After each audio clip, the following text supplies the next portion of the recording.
The following podcast contains naughty language and ridiculous situations. Listener discretion is advised.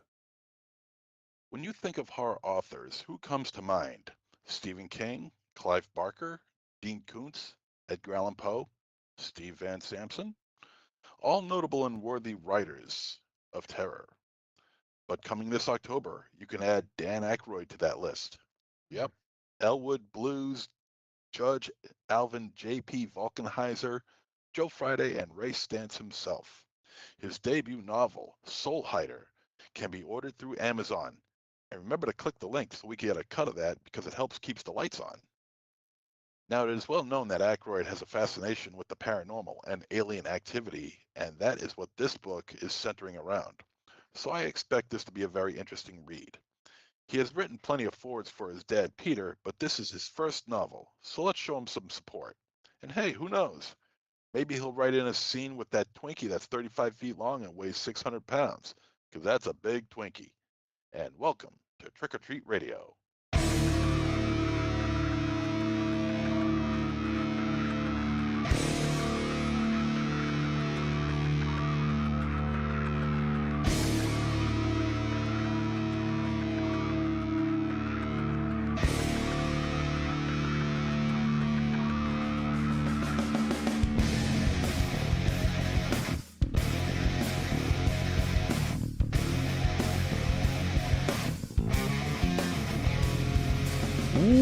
Welcome to the 720th episode of Trick or Treat Radio.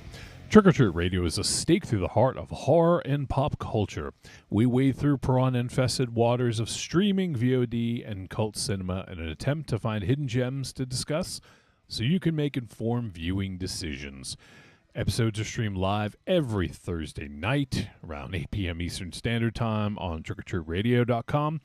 And the audio is released on all podcast platforms on Friday morning and has done so for 720 consecutive weeks, or soon to be as of tomorrow. Yeah, so there's that. Also, your hosts for this evening are Monster Zero. Hello from the great beyond. Michael Ravenshadow. Hello there. Hello. Hi. Oh, you Hey, I want to say, Obi-Wan Kenobi? yeah. What have we here? What do you want to say? No, That's not No, Kenobi. Jesus. It's Lando Kenobi. I want to give props to Monster Zero. It was a great intro. You're a pro. Even if we can't see you, we love you, and we know you got presence, kid. Real presence. Stop sucking up. Yeah, well, you know, I mean, I don't have a camera again. And when I mean again, I mean is that I didn't have a camera for the Patreon that we recorded. No, But we this did is the have it for the first. Patreon. It was like did? 2 weeks ago. Yeah, like it was weird. Yeah. It worked, then it didn't work, and then didn't work again. I Oh, don't that's know. right. That's right. Yeah, I don't that's get right. it. Okay. Yeah, but for some reason my camera's not working, so I'm gonna bring it in sometime this weekend and have it looked at so I can figure out what the hell is going on. Yeah, if anyone out there does tech support and can figure out why his camera just all of a sudden just doesn't want to be recognized some days and other days it does, then by all means, let us know. Yeah, Patreon support is if you could send us a HDMI cable, that'd be dope. HTMI? Yeah. Is that like Hardly too much information. hellishly too much information? Yeah, so keep it simple. Keep it to yourself. That's way too much. Way too much. Yeah, slow it down. All right. Well, on the show. Oh wait, did I say me? Me. That's me. Hey everyone, I'm me, Johnny Wolfenstein. Hi, everybody. Hi, producer. And this week we'll be discussing the film Faces of Death. Now it's not the the Mondo shockumentary cult classic from what was it, 78 MZ? 78. Yeah. It's not that. It's the one from that just got a release in 2026. Technically, it's from 2024. It's been sitting on the shelf somewhere for a little bit, but you know, since it just got a release, I don't know. Like I always hate that when they're like, "Oh yeah, this was 2024, but like it didn't get a release till 2026." So I just feel like it's kind of confusing to people to use the original year because they were like, wait, didn't that just come out? So yeah. Anyways, it's technically 2024, but got a release in 2026, so that's what we're going with. So yeah, we'll be talking about Faces of Death, and yeah, this one's been getting a little bit of hullabaloo. Some got some divisive reactions, and but it seems to be one that's particularly of note. So yeah, looking forward to talking about this one and so much more. But what else? Raven Shadow, what else? What's going on? I mean, we do have a coffin corner. Uh-oh, we do? We do. You know him, you love him. You know him from Revenge of the Nerds 1 and 2. You know him from the masterpiece that is Jean-Claude Van Damme's Bloodsport. And probably countless sitcoms, probably an episode of Moonlighting, whatever you want to do. MZ, I forget his name. Daniel Gibb. Donald. Oh, Donald that's Gibb. right. Sorry. I forget his name, apparently. Yeah. My favorite BG. I can't believe he's gone. Donald Gibb. Glib. Yeah, it's a shame. The last thing I remember seeing him in was an Oscar Mayer commercial. Yes. Really? Yeah, he was in an Oscar Mayer commercial about 2 years ago, maybe 3 years ago, in which he's I think he's like singing a cappella with a group about the wonderment of luncheon meat and hot dogs. Wow. Because they show a really big guy and it looks just like him, and it's definitely I'm almost certain it's him. Oh, so it's not confirmed. Yeah, let's confirm that first, maybe. I think his last work was a couple years ago, but I didn't see I Want to Be an Oscar Mayer Wiener on his IMDb. Well, you're I not mean, going to find yeah. commercials on an IMDb page. Right. Okay. It's an internet movie database, not an internet commercial database. Well, where is IMCBD? I don't know. He did do a Taco Bell commercial from Yes, 1987. Yes, he did. Let me pull this one up. We'll play that instead. Taco Nachos. Revenge of the Nachos. Oh yeah, I remember this. I need a burger like I need another haircut. Tired of the same routine? The new Double Beef Burrito Supreme from Taco Bell has twice as much beef as our regular Burrito Supreme for a bigger, beefier taste. Where can I get another one? They're new at Taco Bell. Great. I'm out of here. New Double Beef Burrito Supreme only at Jesus. Taco Bell. Actually, I don't think I've seen that actually because we didn't have Taco Bell near us when we were growing up. No. So I remember I might have seen it. Yeah, I might have seen it like just on YouTube or something like that. But yeah. Well, we'd always see him in movies. Right, I remember, right. yeah. I remember going on a special road trip to get Taco Bell, and they had these like cinnamon twists, Yeah. like snacks. With churros. And I Yeah. remember reading a couple of prestige format Cosmic Odyssey comics on the ride by Mike Vignola and Jim Starlin. It's pretty dope. So yeah, hey, there you go. We got Donald Gibb in a Taco Bell commercial promoting double beef burrito supremes. He was in a Rent-A-Center commercial from '84. Yep. Yeah. Oh yeah, I And remember. he did a my favorite thing that he ever did was in Revenge of the Nerds 2. When he's taking that extra long ogre piss. Oh yeah. That's amazing. Yeah. He's finishing up. He goes, Yeah. All right, Raj. "All right, Raj." Oh, wow. Here's. Ogre, you asshole. Oh shit! You know who? MZ, do you know who else is in this Rent-A-Center commercial with Donald Gibb? Oh shit! I hope it's who's the white comedian? Barry Sobel. No. Oh. Is it Barry Sobel? No. Take a wild guess, MZ. Okay, all right, I'll take a wild guess. Who, and what year was this? 84. 84. I will say, Todd Bridges. Ooh, No. I'm going to go with Mr. T. No to both. But let me give you a further hint.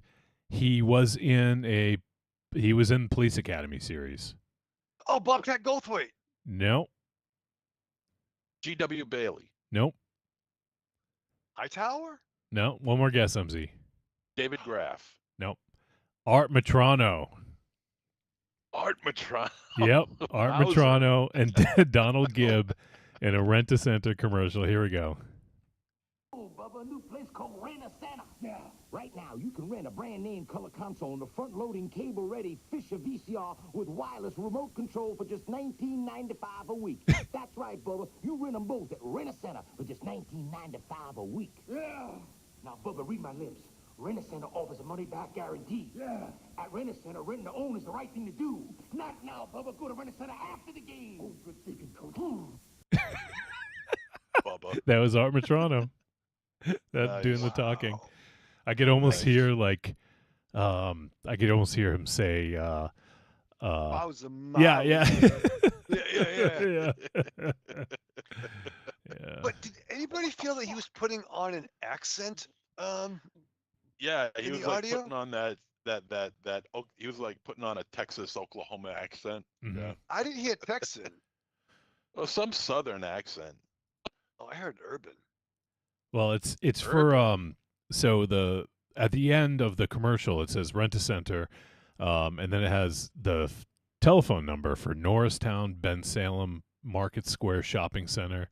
Oh, you know what's funny? There's a typo. It's Shopping Center. SHOPING. Yeah. That's funny. And then it says 6 other locations: Delaware, Dover, Camden, Reading, Allentown, Wilmington. So it must be Pennsylvania area, Pennsylvania, Okay, Maryland, Delaware, or something. Somewhere in the tri-state area. Yeah. Oh, Corny says we're cutting in and out. Is that still happening, Corny? Joshua Libre says, good old Taco Bell. Shout out to Mexican pizzas. Oh, and Corny guessed Emmanuel Lewis as the person in the commercial. That's a good guess. 1984. Where was that sitcom? That's a missed opportunity. I know, right? Like Webster is the football. You know what I mean? Webster is the football. Yeah. And Donald Glib is Donald Glib? Gibb. what's his name? Gibb. Gibb. Gibb. Oh, Donald Gibb. I wonder Give me if a his break, name. dude. his I mean, I don't know why he didn't play with his brothers in the Bee Gees. I still am confused about that, but you know. Can you imagine him singing along with Stay alive, stay alive. That's the crossover we all need. Yes, All it right, is. Barry. Barry, what was the weird looking one's name? Shit. Oh yeah. I mean, like, well, it was Andy Gibb, Barry Gibb, and Andy like Gibb, Barry Gibb, Joaquin Donald Gibb. Joaquin. It's like Ronald Yeah, I or don't even it's know. not Robin, not Ronald. Robin. Oh, Robin. He was the yeah, one that was a yeah. little Robin. Oh, It Robin. sucks. It sucks because you could have been so close. Like you just. It's so it's almost funny like because a copy of a copy of a copy. right, because like Barry Gibb was like he's the most handsome. Like he's like Right. He's the lion. yeah, he's like stunning. model handsome, and then you got Robin and Maurice. It's like what the fuck happened? Like Barry's just like he's a really good looking dude, and it's like what the fuck happened there? Maurice is a sexy Phil Collins. Yes, he is. He was always bald, like yeah, or but balding. he had a good beard. He had a good beard. Well, Barry had all the hair. He had Yeah. all the. Yeah. He took it. He took it from his brothers. he Oh, harvested listen. Only enough for one of us. I'm the oldest. And then Are they British? No, Australian. That's it. Yeah, Australian. No, it's basically. And then Andy was the younger brother, and he was, I think he played with them, but he was never like officially a member of the band. I don't think, or maybe he was for a little while. Yeah.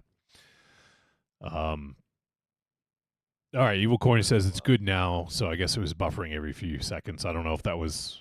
Hopefully that wasn't for everybody. I don't know if it was just on our end or Corny's end, but either way, we're good now. And Joshua Libre says, "What up, Corny? Ready for Mando and Grogu? Are you ready for Mando and Grogu, MZ?" I might be going to. I know. That's what I'm asking. Oh, shit. Not my choice, believe me. Fuck yeah. Speaking of, why don't you tell the folks what movie you saw this past weekend? Oh yeah, I went to go see Mortal Kombat 2. Mortal Kombat. Wait, I thought we saw that last weekend. No. Yeah, I did this past weekend. Yeah, this past weekend. We talked about it on Oh. the Patreon show. Oh shit! I forgot that was that when that comes out. It's out. Yeah, that was. Yeah, that. It was. The CGI was just on sensory overload in this movie. Jesus Christ! I think maybe 3% of the film was done like in an actual set or on on location somewhere maybe. Everything else was blue screen, green screen, CGI. It was just obnoxious. Blue screen, green screen, purple screen, red screen, brown screen. Yeah, Horseshoes. I screen, you screen, we all screen for green screen.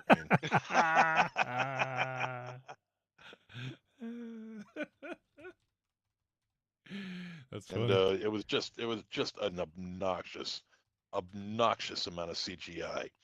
I liked the language that they used. They used a lot of F bombs, and I think that if I remember correctly, I think they even dropped a C bomb in there. Shit. Yeah, I'm not, yeah, Caucasian? right. I'm like, holy shit. But the one thing about the Mortal Kombat movies that they just can't seem to get figured out is the violence. I mean, yeah, people die and there is blood and there is, all that other stuff. But if it's one thing that the Mortal Kombat games are known for, it is their fatalities and their hyper violent kills. And this film, I mean, outside of like one big kill, everything else is just, run of the mill. I don't know. Maybe it has to do with ratings. I don't know, but because you would think that they would just have combatants kill uh, with a hyper amount of blood, violence, gore, intestines, crushed skulls, brains being eaten, the whole bit. And except for the killing of one certain character, there's practically very little of that. And not to mention the fact, I mean, they they're all they're all combatants, but now they've chosen sides, and it's like they've never really done that before in the games. They've never done that before in the games. Chosen sides, like right. this is the good side. Like you got Liu Kang, Johnny Cage, They did that Sonya, in the first and movie, though. Kano, and Jax, huh? They did that in the first movie, though. The team was it was stupid then. It was what's the point of it? It was stupid. I've never even seen the first one. I saw the two from the '90s. I didn't.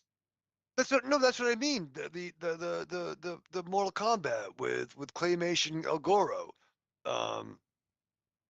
or just Goro. No, the one with It was unnecessary in the game. Okay, fuck myself. But What? No, but you gotta have some kind of like factions. That's not weird. No, you don't. No, you don't. Okay. All right. You could just have it as a tournament, but they don't want to do that. I mean, yeah, that could get a little long and a little boring, but I mean, if you think you're smart enough to put it in movie form, then shit, do that. Try it out. But wouldn't that happen in SummerSlam? Like, there's the Hogan team, there's the heel team. Yeah, but that's SummerSlam. That's wrestling. I mean, anything goes in wrestling. That's wrestling, Here, Susan. here, it's already been established that everybody is against everybody. So you can't have like Jade go against Baraka or something like that because they're both on the same side. You know, it's Banaka. ridiculous. Yeah, Jade's Republican and Barack Obama's a Democrat. Yeah. Oh shit. Where's that campaign? Barack Obama. Yeah, and I'm Barack Obama. I don't know. All right, well, enough. They should have Alright. one of the fighters come out instead of Baraka, call him Banaka, and he sprays Banaka. breath Yeah, mints yeah. into your face. Banaka Blast. That's his finisher. Banaka blast. Yeah. But like, wouldn't it be? I feel we're beating a dead corpse, but you join forces for a while, and then you got to fight. At least the enemy All of right, my enemy is this my is friend. all right. This is All right, not well, the kind of. I think This is not the think he's kind out of of his thing mind. we need to argue about on this show because it doesn't I love matter. You, MZ. It doesn't matter. There are other things we can argue about. This is not worth. Yeah. I'm looking at a picture you right you now, and I wish you were here. Well, all right, let's get on with it. MZ, do you want to go ahead and do your the Stan horror history? please, yes. Okay, well, today is the 14th of May, and we're going to see what movies were released on May Ooh, 14th. Can't wait. This day in horror history. In 1941, King of the Zombies. In 1962, the Awful Dr. Orloff. 1969, Nightmare in Wax. 1978, Child of Glass. 1982, The House Where Evil Dwells. Again in 1982, Conan the Barbarian. Ooh. 1998, The Evil Within. 2002, Dracula, Pages from a Virgin's Diary. 2004, Roma Santa, The Werewolf Hunt. And finally, in 2009, Heavy Mental, Rock and Roll Bloodbath. Now we're going to move on to some bloody birthdays. What do you say we do that? Yeah, huh? let's do it. Okay. Yeah, that sounds like fun. All right. 1983, happy birthday to Amber Tamblyn, daughter of Russ Tamblyn, who starred in The Ring, The Grudge 2, and Blackout. 1971, Sofia Coppola, who appeared in Star Wars Episode 1, The Phantom Menace, and Frankenweenie. 1970, Natasha Ryan has played the Entity, the Day the Time Ended, the Amityville Horror. Oh. Yeah. And Kingdom of the Spiders. Natasha Ryan, she's the one who first encountered Jody in the Amityville Horror. She's the little girl. Oh, okay. The three kids, Yeah, two yeah. boys and one girl. She's the girl. 1962, Danny Houston, who played William Stryker in X-Men Origins Wolverine, Poseidon, and the 2010 remake of Clash of the Titans. And he also played Marlowe in 30 Days of Night. 1961, Tim Roth, who co-starred in the 2001 version of Planet of the Apes, Dark Water, and The Incredible Hulk. Tim Roth is the man. He is. 1959, Brett Leonard, who was the director and writer of such films as The Dead Pit, Lawnmower Man, Hideaway, Virtuosity, Man Thing, and Feed. 1955, hey, here we go. 1955, writer and producer Robert Tapert, known for partnering with Sam Raimi on the film and the TV shows of Evil Dead, Poltergeist, The Possession, Drag Me to Hell, 30 Days of Night, The Grudge, Dark Man, Evil Dead, and of course, Xena and Hercules and all those. Yep, good stuff. Rest in peace. Let's see. 1952, Robert Zemeckis, who has produced several films like 13 Ghosts and The House on Haunted Hill, as well as The Frighteners, 2005 version of House of Wax, and the TV series Tales from the Crypt. Good stuff there. 1946, Danish beauty Jute Stensgaard.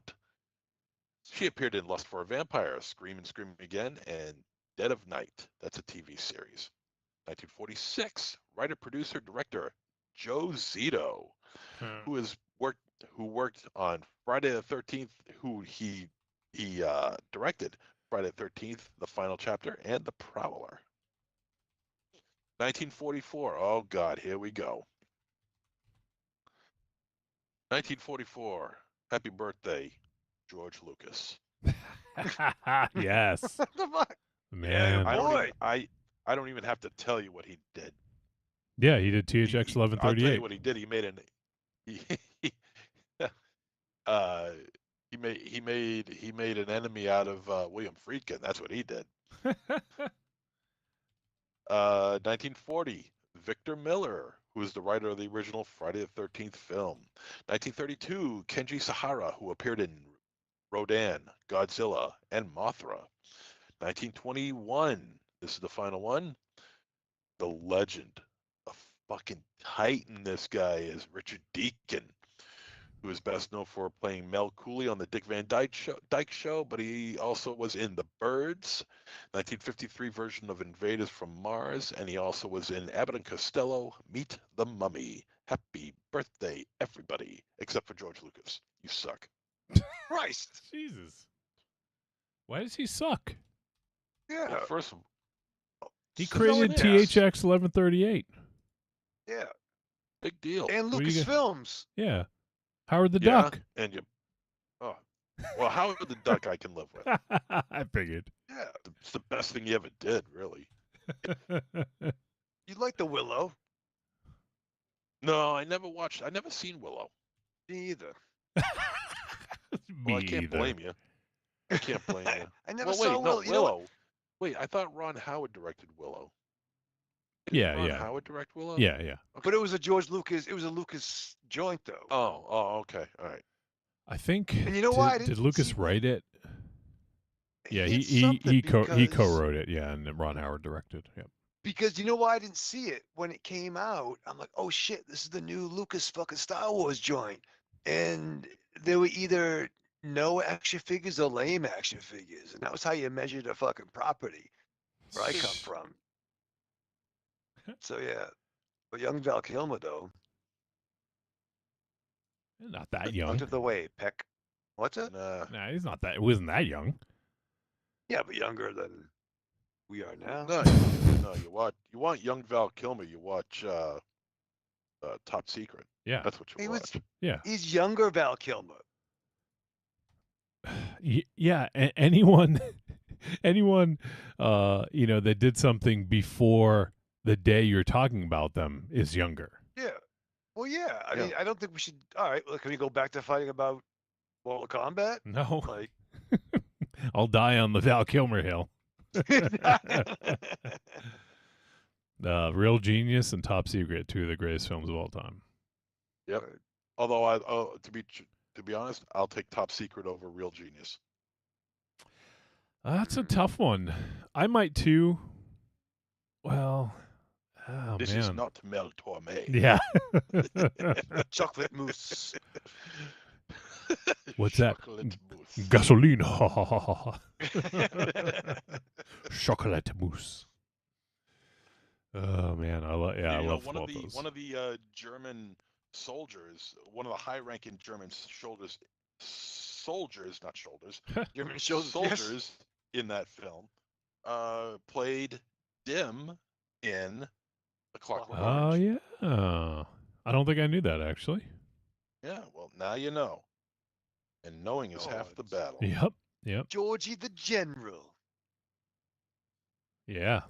All right. So that's cool. Yeah, those movies are fucking classic though, both of those. But yeah, Top Secret might be if I had to choose I one. love Top Secret. I love Top Secret. It's Oh more my ridiculous for sure. It's just more silly and ridiculous. Yeah. It's hard. It's hard. Yeah. It's hard. All right. Plus, it also has Peter Cushing in it. It does. With one of the It does. one of the greatest blocking scenes in the history of film. You're far too trusting. You're far too trusting. You're far too trusting. Oh man, that movie's so good. He should have just waved his like right forearm in the air as he said that, as sweeping past his head. You're far too trusting. You're far too trusting. Yeah, I mean, you can't see me doing it, but I'm doing it. It's like you're far I too know. I'm trusting. picturing you doing it. What do you think of that? Oh man.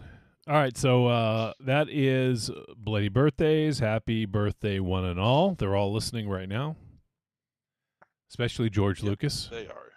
Yep. They are. Stop making fun of me. He never misses let's an not- episode. And please, let's not fight. Not on Robert Zemeckis' birthday, okay? It's true. Yeah, we don't want to make Bobby angry. You wouldn't like Bobby when Yeah, he's angry. See?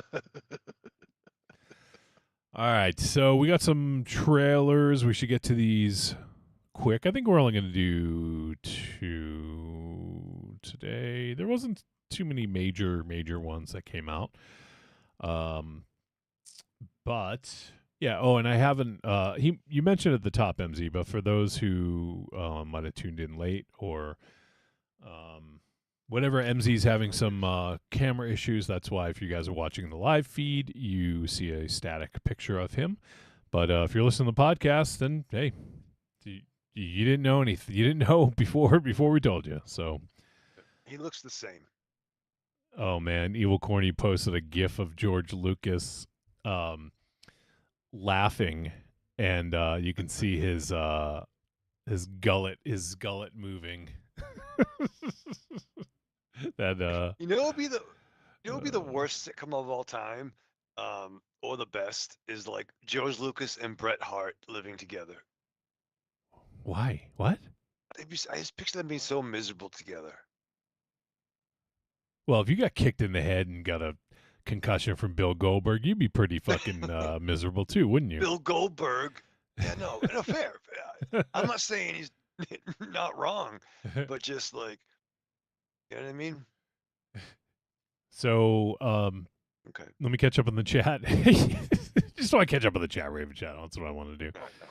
Right. Creepy Girl says, I'm going to see Obsession this weekend.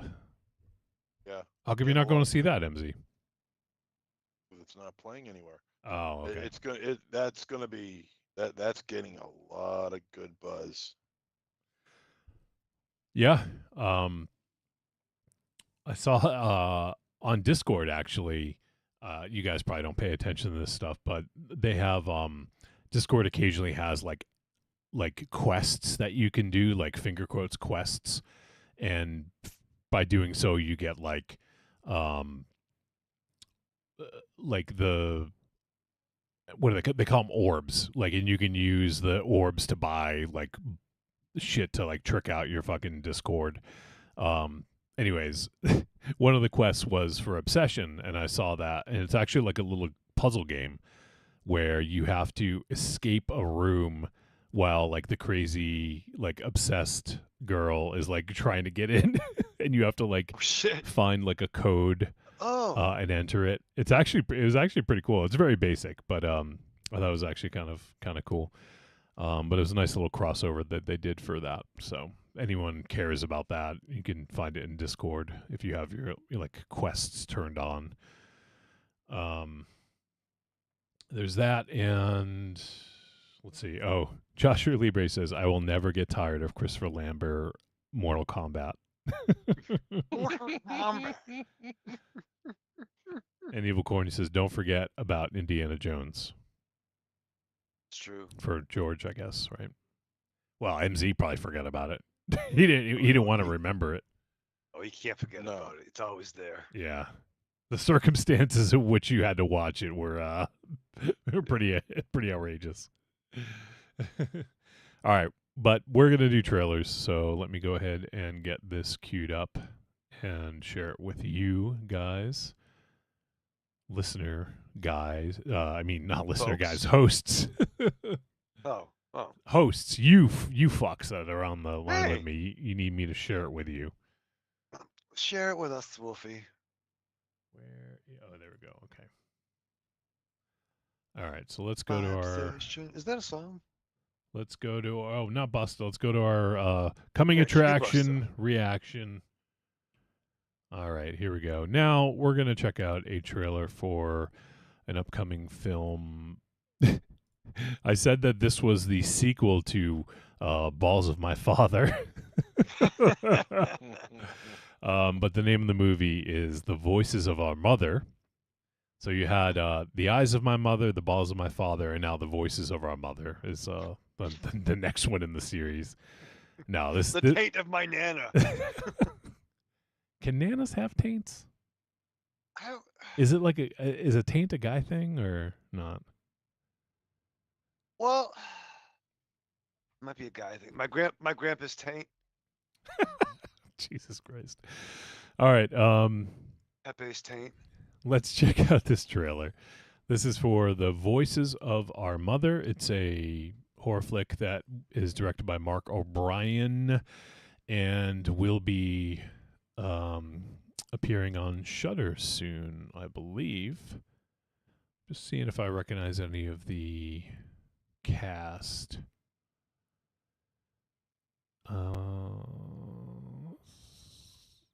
Looks familiar. Carolina Bartzak? I don't know. Say that again? Her name's familiar. She was in X-Men Apocalypse as Magda. Do you know that character? It's probably not a superhero, so I don't know. Whatever. I think is Magda Magneto's wife in a flashback, maybe? Oh, maybe. That would make I think sense. I think that was Magneto. Yeah, that was scene when Fassbender. The dopest scene in the flick when Fassbender uses his fucking like metal to fuck up some either Russian guards or German guards or shit. Yeah, I think it was Magda was his wife, Okay. Well. Mrs. Magneto. Well, that's cool. All right, well, let's check it out. This is The Voices of Our Mother. Mother. Yep. Sorry, Okay. I'm trying to get the right window so I can hit play. The cackles it's- of our auntie. Because it's not the Rent-A-Center commercial. That's that's what I almost Oh, did. should watch that again. I still want Taco Bell, wicked bad, dude. Yeah? How bad? Are you going to get a double beef burrito? What was the thing that we ate together outside of Oh my God. You will not shut up about this. it was fun. It was We watched Get your mother to deliver some to you. it was like a double quesadilla or some fucking special it was some beef quesadilla. thing. It was some beef thing. Yeah, It when was it was steak. It was a steak quesadilla. It was steak. There you go. Yeah. Oh, When I still ate meat, Raven Chow, you have one of the last memories. we ate it twice. All right, here's the trailer for The Voices of Our Mother. Let's check this one out. I need your help, Annika.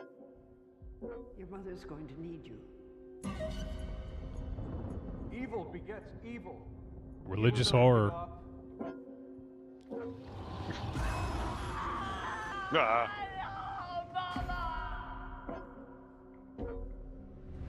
Mama? You're mine and no one else's. Hello. Are you all family members? What's happening with her mother, Doctor? Physiologically, your mother appears to be healthy. Right now, I believe she could use your help. Our help. There's too much hate there to go back. That was bad. I don't Wow. think it's a good idea for all of us to be in this house. Why is... Stop. Come on, Therese. You come to tuck me in.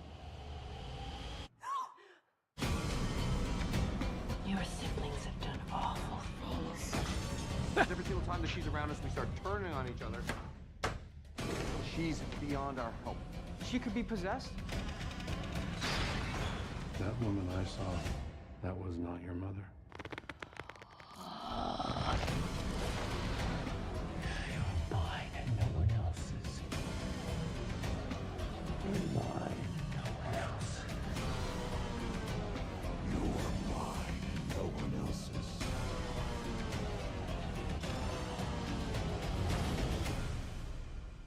Who are you? I have been silent for so long.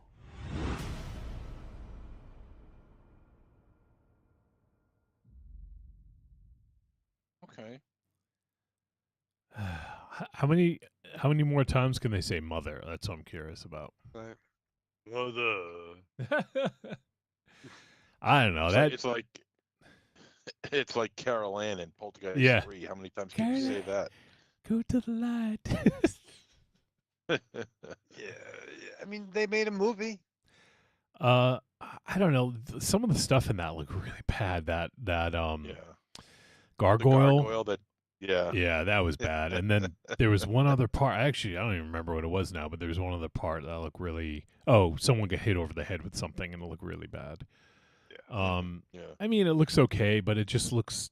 I mean, there's nothing in that trailer that makes it stand out as among all of the religious horror out there. You know. It's just like any other religious horror film. I mean, Yeah.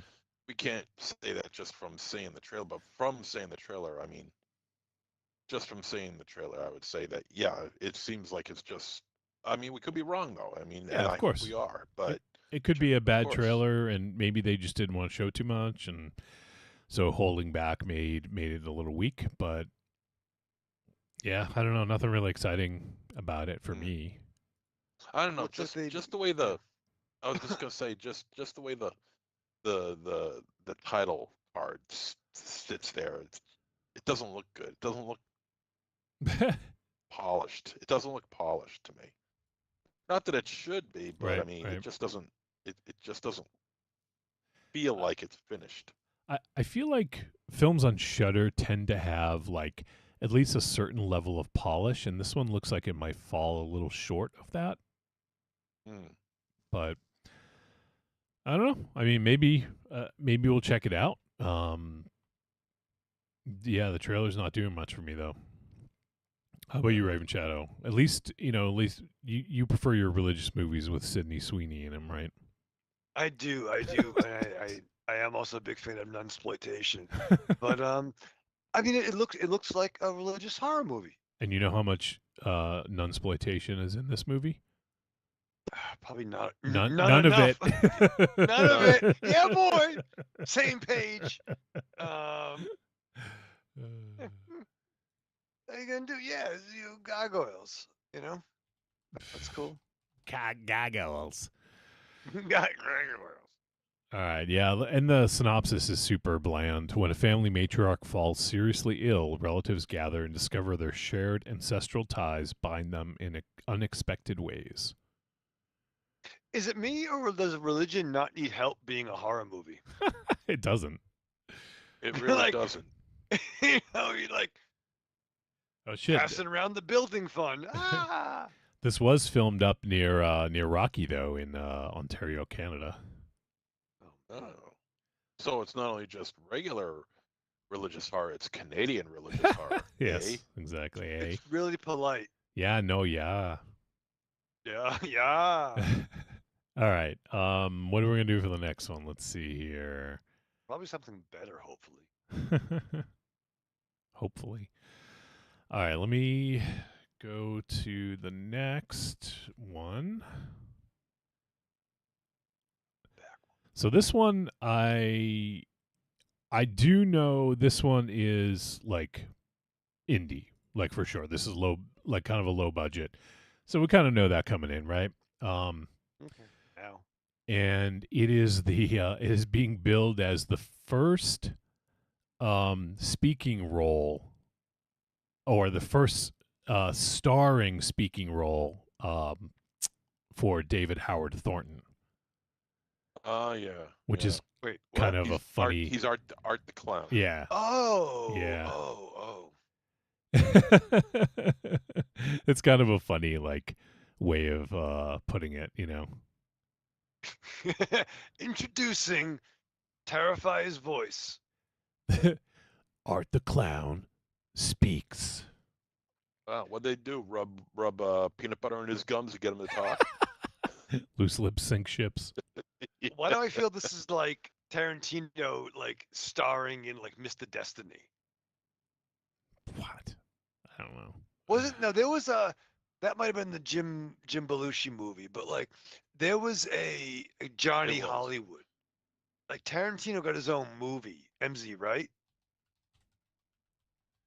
Am I right? Not to my Class? not to my knowledge. I don't think so. I mean, I It could was. be wrong, but I don't think so. After Pulp Fiction, he got like everyone thought that he was the guy. He got his own movie that he didn't direct. Mr. Hollywood. Rooms? No. It was, I think it was pre 4 Rooms. It was Pulp. It was post Pulp and pre Oh, 4 yeah. Rooms. I do not know. And Wolfie, are you helping me at all during this segment? No. Oh fuck. You could look it up yourself, Ray. I'm too busy creating. He doesn't know how. Creating what? You just chaos. All right. Wait, what am I looking up? Quentin Tarantino? So his movie, like him, Mr. Universe, Mr. Destiny, Johnny Mnemonic, Jimmy Hollywood. Mnemonic. What the fuck? So he Jimmy acted? Hollywood. He acted in it? Is that what Yeah. you're saying? Okay. In his own movie. Yeah. All right. Corny. So it would have been one of his Destiny Plays the Radio? That's what Corny That's said. the fucking one. That's what Corny said. Yeah, Corny got it. Oh, Destiny. Okay. Yeah, I've heard of that. Thank you, Corny. I love you so much, Corny. When did that... Holy shit. Quentin Tarantino was in an episode of The Golden Girls? Did you know this? I don't think I knew that. MZ? Did he fuck Blanche? Yeah. He was definitely in that. He was one of the fake Elvis, one of the Oh! Elvis impersonators. Yes. Yeah. When I heard about when that. Sophia was getting married, Yeah. and he was one of the Elvis imitators, and and he says himself, it's because of that role he was able to finance Pulp Fiction. Wow. Pulp Fiction or Dogs? Pulp Fiction. Oh wait, no, it could have been Dogs. I think Yeah, it I must think have you're been. right. I think it was Dogs. Yeah, it must was have been. Dogs. Because I meant to say Dogs. Yeah. Yeah. But because he did that role, he was able to finance that film. That's fucking Yeah. hilarious. That's amazing. Him being best friends with Weinstein helped him do Pulp Fiction. He was also in a movie called Eddie Presley. Did he do Elvis in that again too? He most likely did. What a I don't weird know. I've thing. never heard of that. Like, why is he and Kurt Russell so into Elvis? Why is anybody into Elvis? Uh-huh. Because he's a legend. I don't know. Let me see. What Quentin Tarantino? What did he play? Oh, Daniel Roebuck is in that one too. Nice. In the Golden Girls episode? No. The Destiny Turns on the Radio? no. Holy shit! Wait, this movie, Eddie Presley.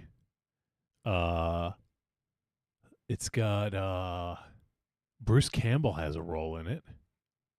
Speaking of Oh. Elvis. Who else? Holy shit! Ted Raimi is in it. What? Daniel Roebuck. Yeah. Lawrence Tierney. Yeah, Lawrence he's in Dogs. Tierney? Yeah. He's in He's Dogs. in Reservoir Dogs. Yeah. He's the yeah, dad. yeah. Okay, that's why I He's knew the the- name. He looks the guy who looks like the Thing. Yeah, Yeah, the that's Ben him. fucking Grimm. Yeah. Tim Roth, callback. Joe Estevez is in it. Oh Jesus Christ, Joe Estevez. R.A. Oh, God. Mihailoff, MZ. Hey, all right, Leatherface. Yeah. Quentin Tarantino, yep. He's an asylum attendant. Look at the cast on this movie. I might have to check it out. Yeah. That's Eddie Presley from 1992. It's a comedy drama, it says. Wow. So he probably met Tierney on that Yeah. and then got him to do Dogs. Maybe. Yeah. Clue. Yeah. Clue. What? How do you Clue Gulager? Gulager. Yeah. Yeah. Yep. Dwayne Whitaker, Rick Askew. Wow. That's crazy. All right, well there you go. All right, so what's this next trailer? What's I gonna do? Oh yeah, okay. So this is the David Howard Thornton, and it is called The Dead Place. So let's check out this trailer here. You could do. Wait, what? It's not the one you think of. What are you I thinking know of? it could be gimmick infringement. You would not survive in this house without me for a year. I'll be lucky to survive the weekend doing house repairs with these two knuckleheads. Boys, can we start with you telling me if you see someone behind you? Something. John Lovitz. Why didn't you tell me about the funeral? I'm hearing a voice. Are you hearing them right now? How you doing? Ah!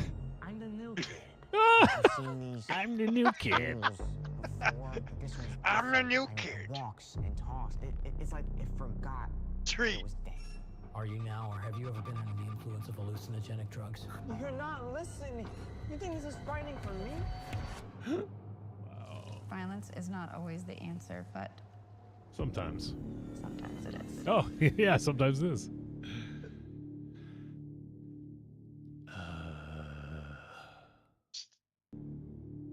Okay. I'm Well. a projectionist. That maybe he shouldn't talk. No offense. I'm the I'm new the kid. new kid. Holy fuck. Well, Mortal I gotta say, I Kombat. think this trailer is worse than the one Yeah, before it. yeah. The voices of our mother looks like a fucking Oscar winner. Jesus. Yeah, my uncle Oscar, the moocher. God damn it. Can we not watch either of these films? Maybe we should stop doing trailers. I don't think it's going to get any Yeah. better You than, know what? than this. I never liked the trailers in the first place. Wow. Oh, well, no good trailers this week. So maybe Yeah, some they weeks. can't all be winners. Yeah, maybe some You know weeks what? we can forego the trailers.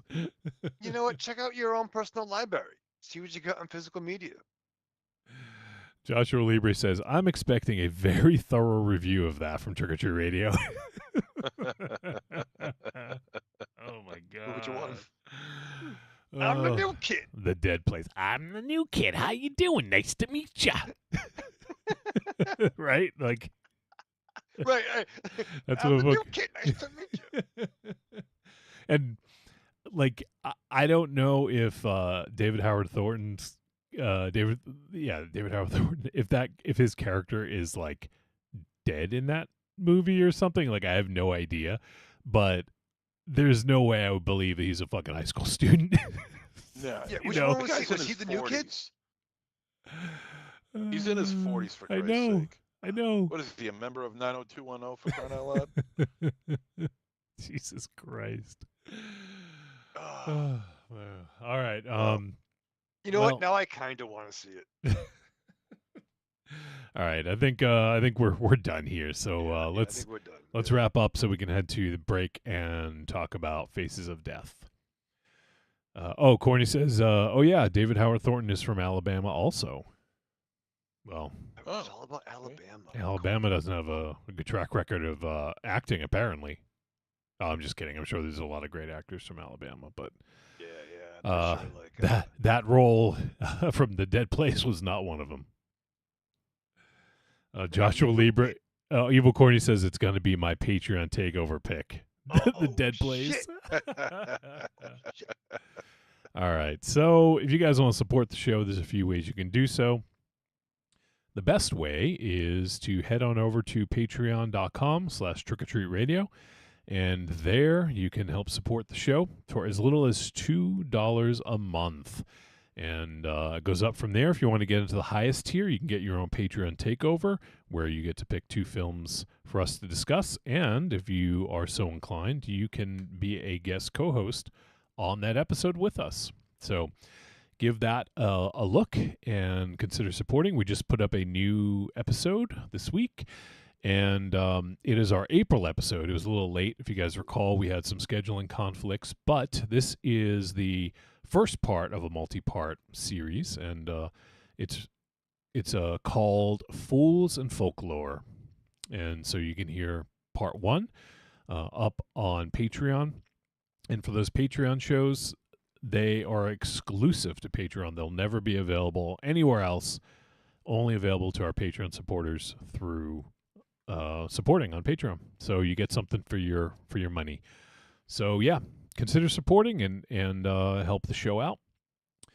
And the other ways you can help, head on over to trickortreatradio.com, scroll down, look for the Amazon logo, click it. It's going to bring you to Amazon, and it inputs our affiliate link. Everything you purchase will get attributed to us.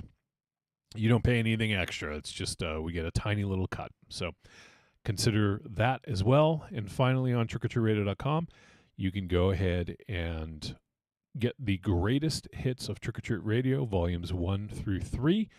And it's a nice little sampler of the early years of the show. If you haven't been listening for all 13 plus years, which I don't blame you if you haven't, you can hear some of the highlights, lowlights, midlights. What was that, MZ? Why would you? Yeah, I mean, why? I mean, we don't, so why would you? But yeah, give it a look. Those are all ways that you can help support the show. Any and all help is appreciated.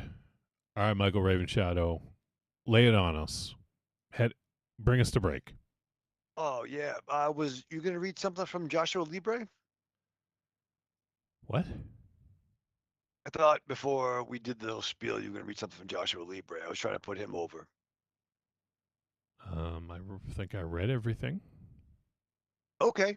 Well, that said, Wolfie, I'd like to be praised myself because do you want to know why? No, I don't actually. Well, I'm gonna tell you. Okay. Because you asked. So since March to this date, I've gone to the gym 3 days a week, with the exception of one day that I had to go to Rhode Island for the bat mitzvah. Okay. Yeah. And I'm pretty sure next month I'm gonna go inside the gym. Hey now, so you better believe. Jesus Christ. Clean and jerk. Gonna strap on.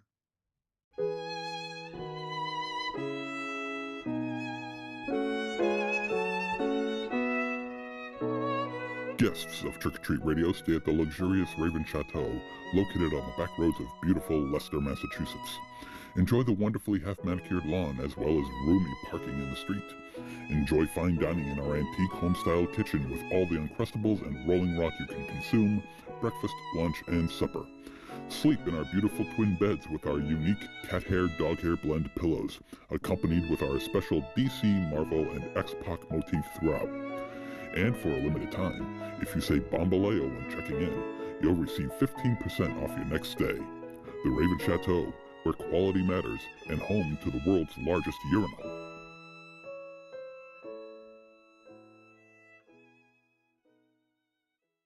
Hey, you matzo heads. This is Larry Fine, and you're listening to Trick or Treat Radio. See ya! Help me! Somebody help me! Torpedo! Keep cool! Use your head, don't lose it! Open and close your legs like a scissor. Keep up a steady rhythm. Now cup your hands downward and move them in a figure 8 motion. I'm treading water! You got it! Never play around water alone. Now I know. And knowing is half the battle. G.I. Joe!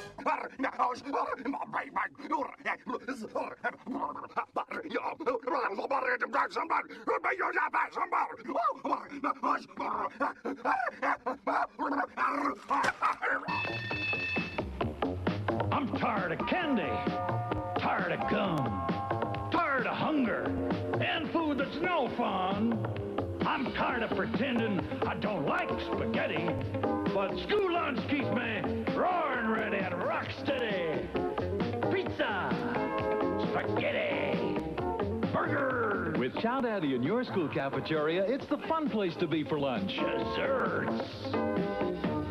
Prolonged exposure to Trick or Treat Radio may result in one or more of the following ailments: dry cough, wheezing, runny nose, loss of teeth, ingrown toenails, jaundice, ear hair, fallen arches, scabs, warts, welts, abscesses, bloody stool, whitening of the gums, blurred vision, Hottentot bustle, excessive earwax buildup, collapsed lungs, alcoholism, Lou Gehrig's disease, shrunken testicles, severe acne, vertigo, clubbed feet, weight gain, weight loss, flared nostrils, swelling of the anal glands, urinary burning, protruding tail, kidney failure, and inverted nipples. If you suffer from any of these physical problems, seek professional medical assistance immediately.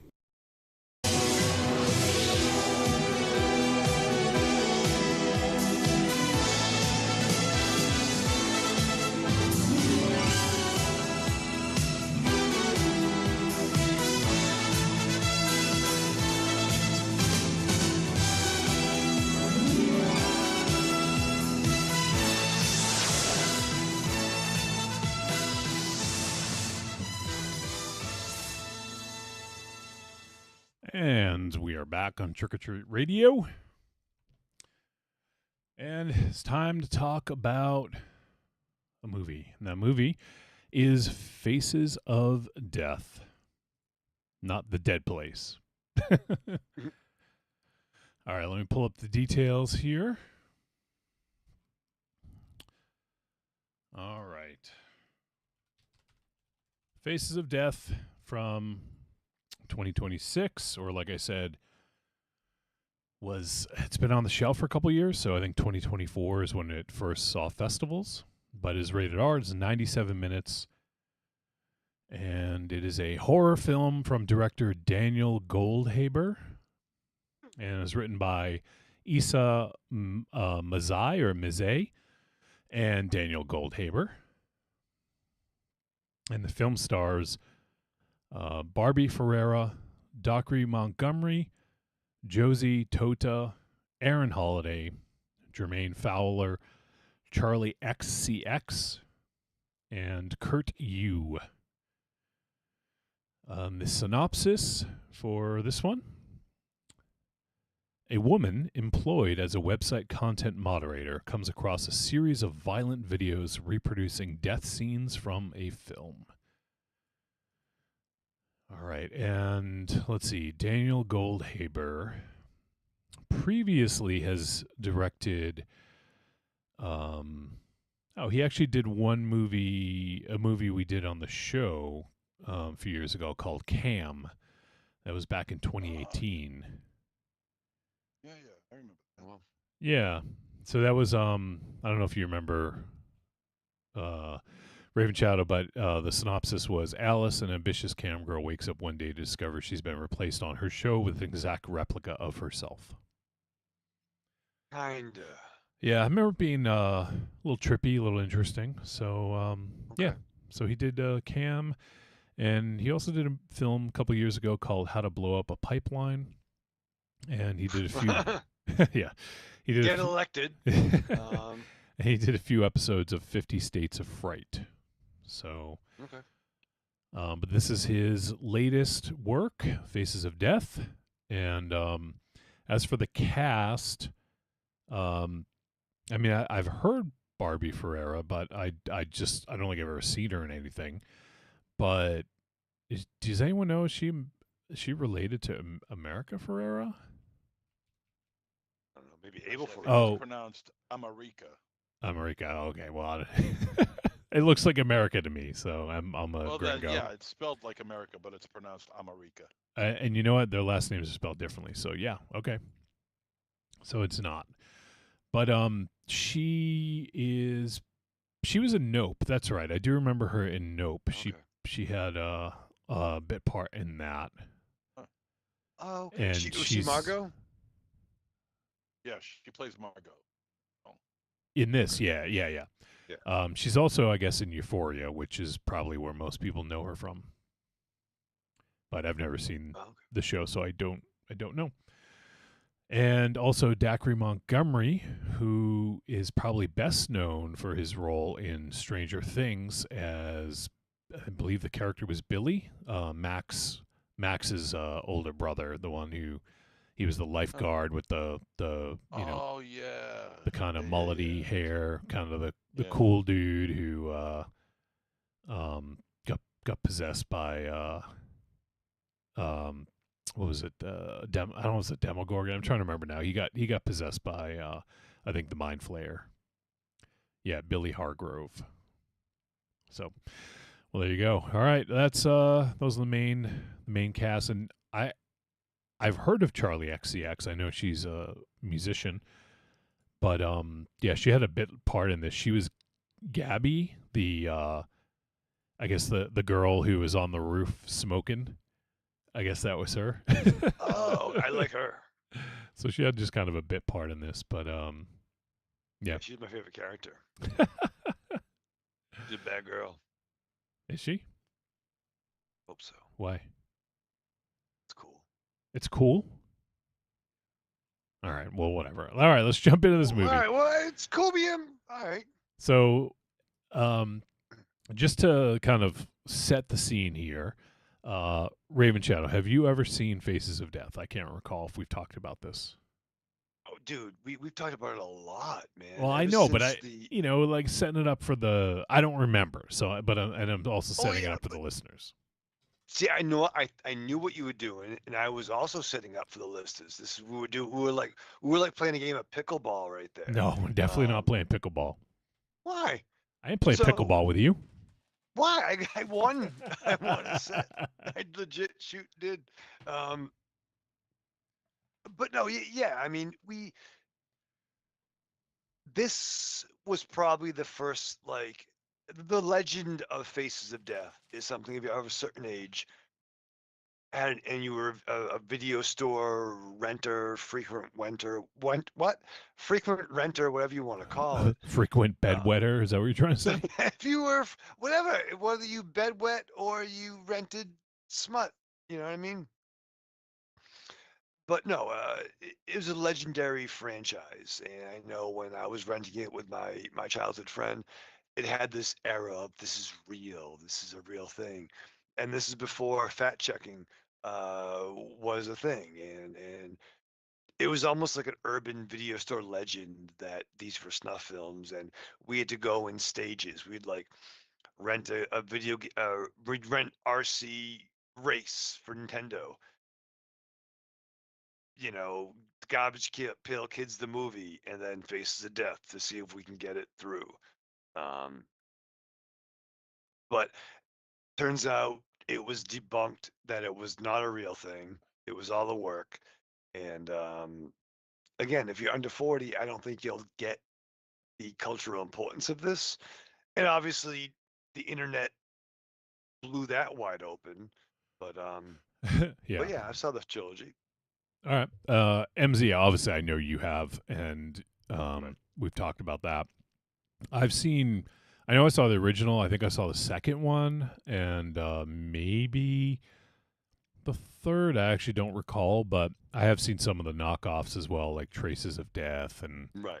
some of the others. But yeah, back then, this was the viral video, right? Like, right. Closest thing to nowadays, it was just a morbid curiosity. You heard talk about it and you're like, I gotta see this shit, even though it was fucking taboo and like, you know, dangerous, right? Like that's what it felt like. It felt like you were doing something dangerous.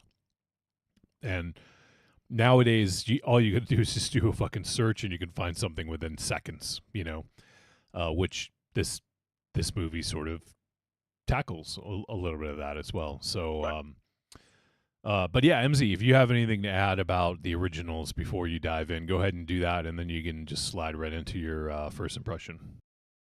Yeah, well, you know what? I mean, yeah, you can look all this stuff up online, but what you're missing is that cold narration from Yeah. Dr. Francis B. Gross. I know the most ridiculous name you could possibly give a doctor talking about the wonders of death. And the first time I realized that what I'm watching was pretty much somewhat bullshit was when I was watching Faces of Death 2, because they show a scene in that one where there's this rocket car. It's like a Cadillac. They got a Cadillac and they like glued wings on the doors with a rocket pack on the back, and they have it rocketing up a ramp trying to jump over a river. Well, the damn thing just completely disintegrated in midair.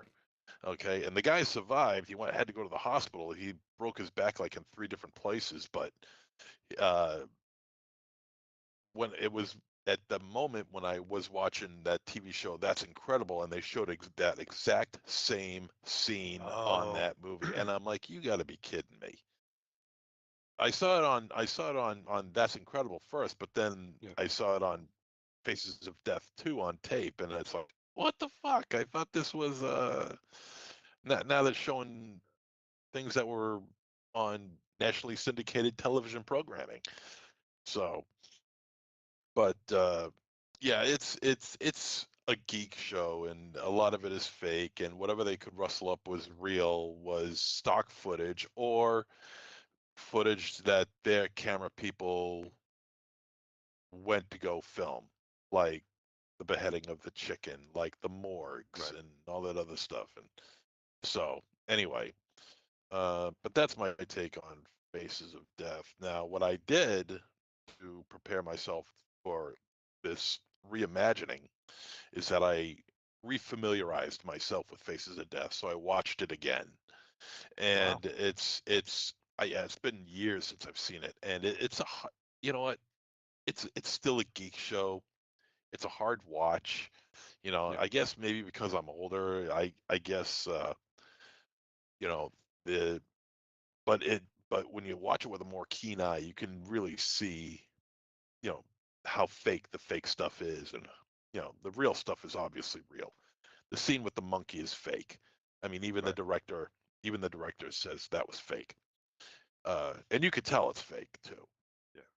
Um, the drowning of a boy, or a young man, I should say, at a beach, and his body's washed up and all that other stuff, and it's really goofy shit. But but I refamiliarized myself with Faces of Death before watching this, and I'm glad I did, because there were a few things that, as shocking as they are, I'm like, oh, I completely forgot about that. So I'm glad I watched it. I don't think I'll be watching it again anytime soon, though. And I'll say this: this is the same idea. This idea for Faces of Death is generally the same idea used for Wes Craven's New Nightmare. It's self-referential, and it lives in its own, and it lives in the actual world. So the people who who were in this film are well aware that Faces of Death was a real thing. Uh, I mean, yeah, obviously they wouldn't have that if it wasn't called Faces of Death, but still, I mean, they reference it. It's referenced quite a bit, and through sound and through video. So you get that aspect of it. Um, I think I'm more impressed with the fact that they were able to make an actual movie out of this narrative than I am the actual completed project. Uh, I see it more as an impressive take on Faces of Death, taking that narrative, sticking a movie around it, and somehow making it work.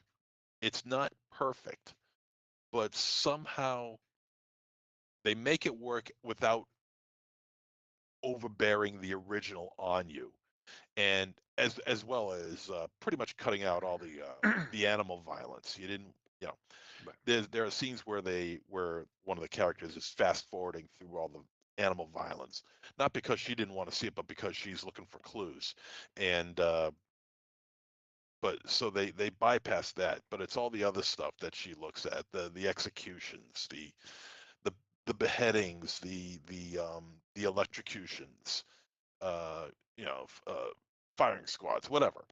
Um, People getting shot and killed in houses, stuff like that. They show that. Uh, but of course, all that's fake, so it's okay. Um, but I think I'm more impressed with the fact that they were able to make a movie around this narrative than the actual uh, product itself. That's it. All right.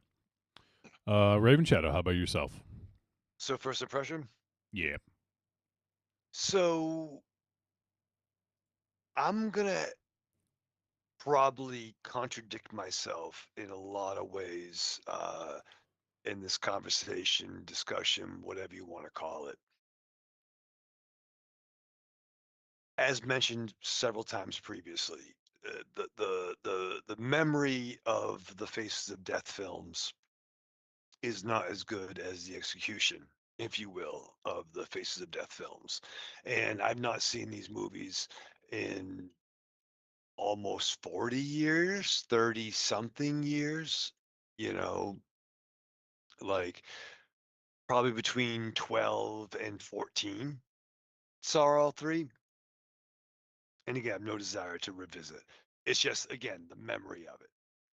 I was really surprised by liking the story and the actors. I thought we have a very unconventional lead in in the Margot character or Paprika, I'm not sure. No, Barbie. Barbie. What? Barbie Ferreira. Oh, I thought that's she, I Margot? thought she was I thought she was sisters with America Ferreira, but Okay. she's not. Okay. The character of Margot was a very unique protagonist by modern things. I thought she was great, super charismatic. I really dug her. I liked her roommate, um, and her job and her backstory. That was really interesting. I gotta think that there was nothing really. I was expecting like a death metal fucking modern take on snuff like films. None of this looked real to me. And again, I'm more surprised that I was more interested in the plot than the gore.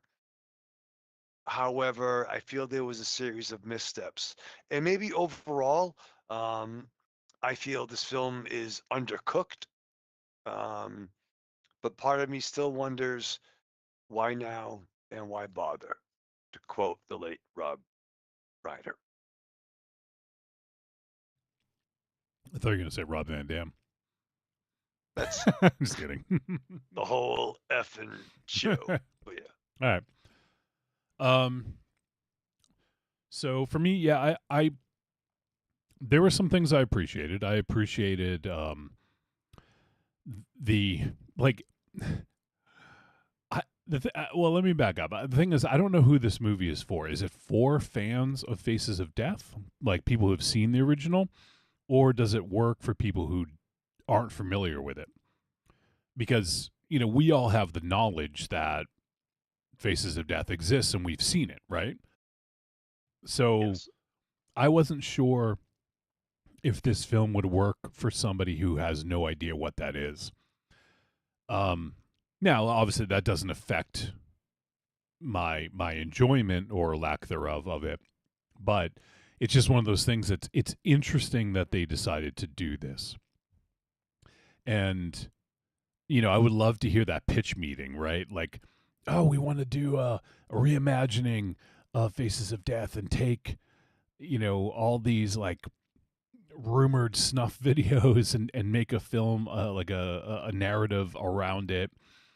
You know, I appreciated the effort in it, and it is sort of in a way like a copycat killer kind of scenario, right? Like, Right.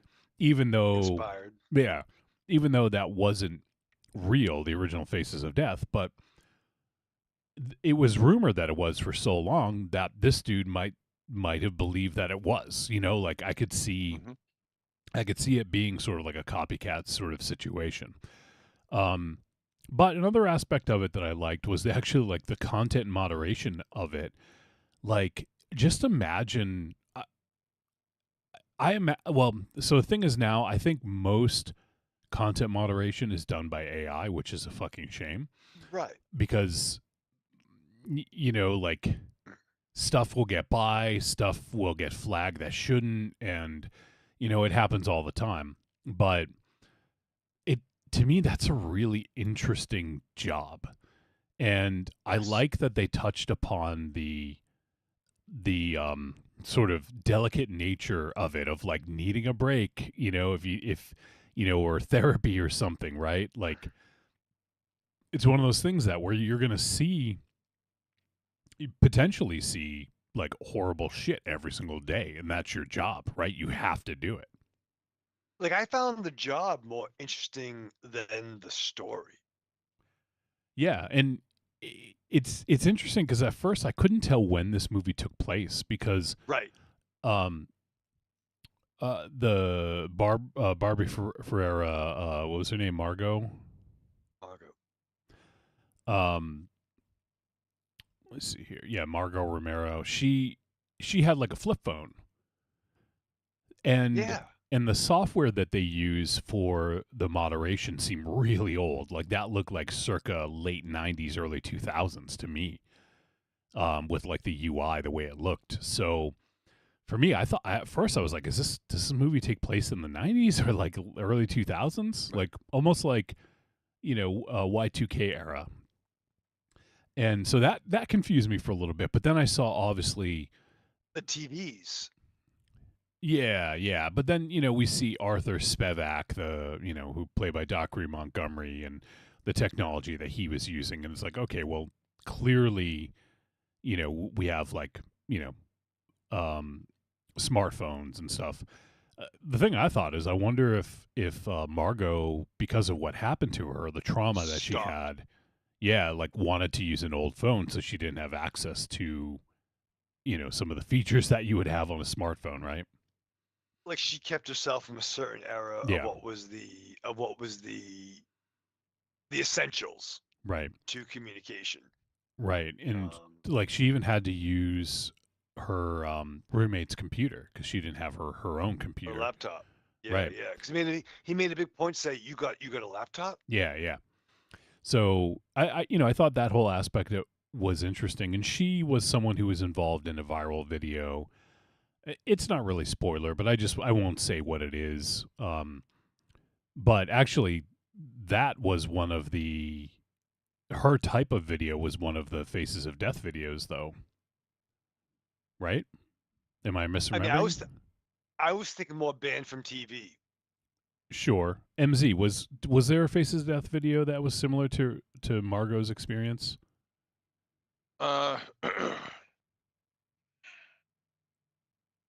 In what way do you in what way are you talking about? Involving a train? Wasn't there one Faces of Death video that involved a train, or am I thinking of something else? No, I think you're thinking of something else. There are train videos in Traces, but okay, maybe that's it. Okay. Yeah, I really think banned from TV was well, the yeah. final There was that show. ad, and banned from TV was that was the coup de grace, the big one that everyone waited to see. Right. So yeah, I do remember seeing it with something. So yeah, Traces of Death must have been it. But also banned from TV, like you guys said. I thought that was interesting that they used that because that's that was a kind of a big thing back in the day. So I thought it was interesting that her character had this massive trauma kind of associated with viral videos, but also she's moderating and therefore, kind of just always being reminded of like horrible things happening. So it's almost like she's reliving trauma in different ways every day.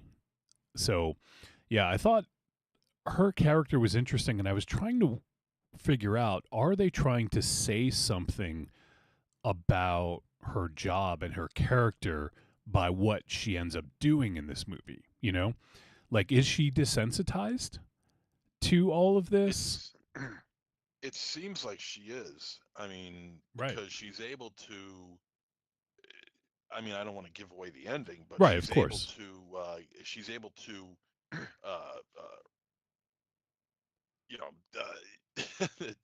defend herself and she goes to some in a rather in a very violent way. Yes, and she goes to some like dark places, if you will, in the movie. So yeah, I thought that was the most interesting part to me. I thought that she was good in this, and like I thought she was really compelling in it. And it seemed like she was really like all in, and I think that really benefited the film. I thought all the victims actually were pretty decent. Like we've seen a lot of really poor acting, in films over the years, but I felt like all the victims were really convincing in this. Like especially the what's her name, Holly, the sort of like young girl influencer. Yeah. Was that her name? Oh, Sam. Sam. Yeah, Sam. Sam. I thought she was super convincing as well, and even the Neil, the older guy, the was he a news broadcaster or something? Yeah. Oh, the Asian gentleman. The Asian gentleman. Yeah. So yeah, I thought all the victims were really well played, and I actually thought Dacre Montgomery played a great sociopath. Like, you know, like That dude's fucking cut like a motherfucker. Yeah, but you know what? I mean, he must have gone to the Kryptonian school of disguises, because all he had to do was whip on some some glasses to, you know, that was a little bit of a push. Yeah, but that's that was also a the title little strong right now. arm for me. yeah, he didn't protect his identity super well. No, and even the Kryptonian school of disguises. I love you, MC.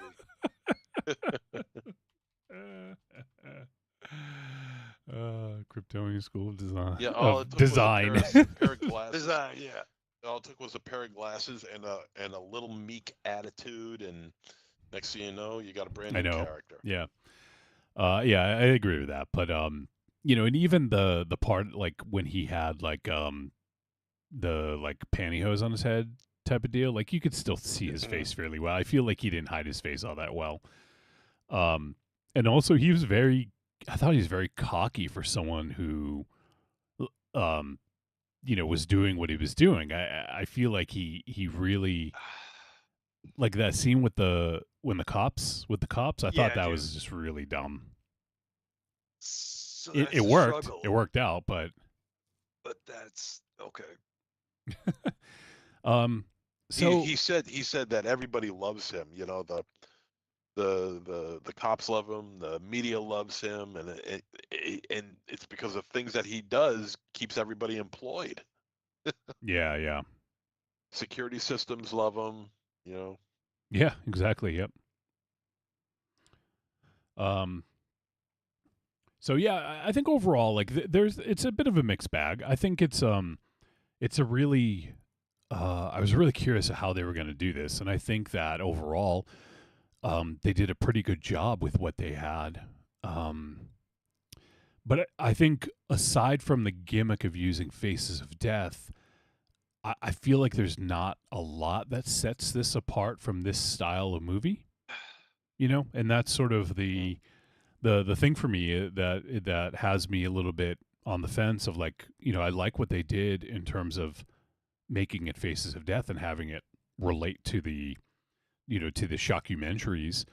And I liked some of the character work, and I liked the, you know, some of the stuff they did with the moderation and whatnot. And like, I think there's some interesting discussions to be had about that, of what is like acceptable and what's not, you know. And also, just what was the name of the Kino? I think, yeah, Kino was the name of the platform. Yeah. I mean, but that also brings about some interesting discussions of like how involved are the platforms in choosing what goes viral. I mean, obviously they control the algorithm, you know. But there's a comment about well, we don't want negative attention. Yeah, we don't want the cops. Yeah. And oh shit, I forgot the other thing I was gonna say. There's so I mean, that stuff was interesting with Kino being the sort of platform. But yeah, I forget the other thing. But yeah, it's a bit of a mixed bag, but it's an interesting sort of flick. So, well, let's dive in a little bit deeper. MC, what'd you think of the gore and the ties to the shockumentary? This is where this is where I find it really interesting, because there's a character in the film. It's Margot's roommate. Oh, and yeah. He basically spills the information on the history of Faces of Death. He's basically you. Except I'm not gay. But that's beside the point. What do you mean, well? So you I'm think? not gay. When I snap my fingers.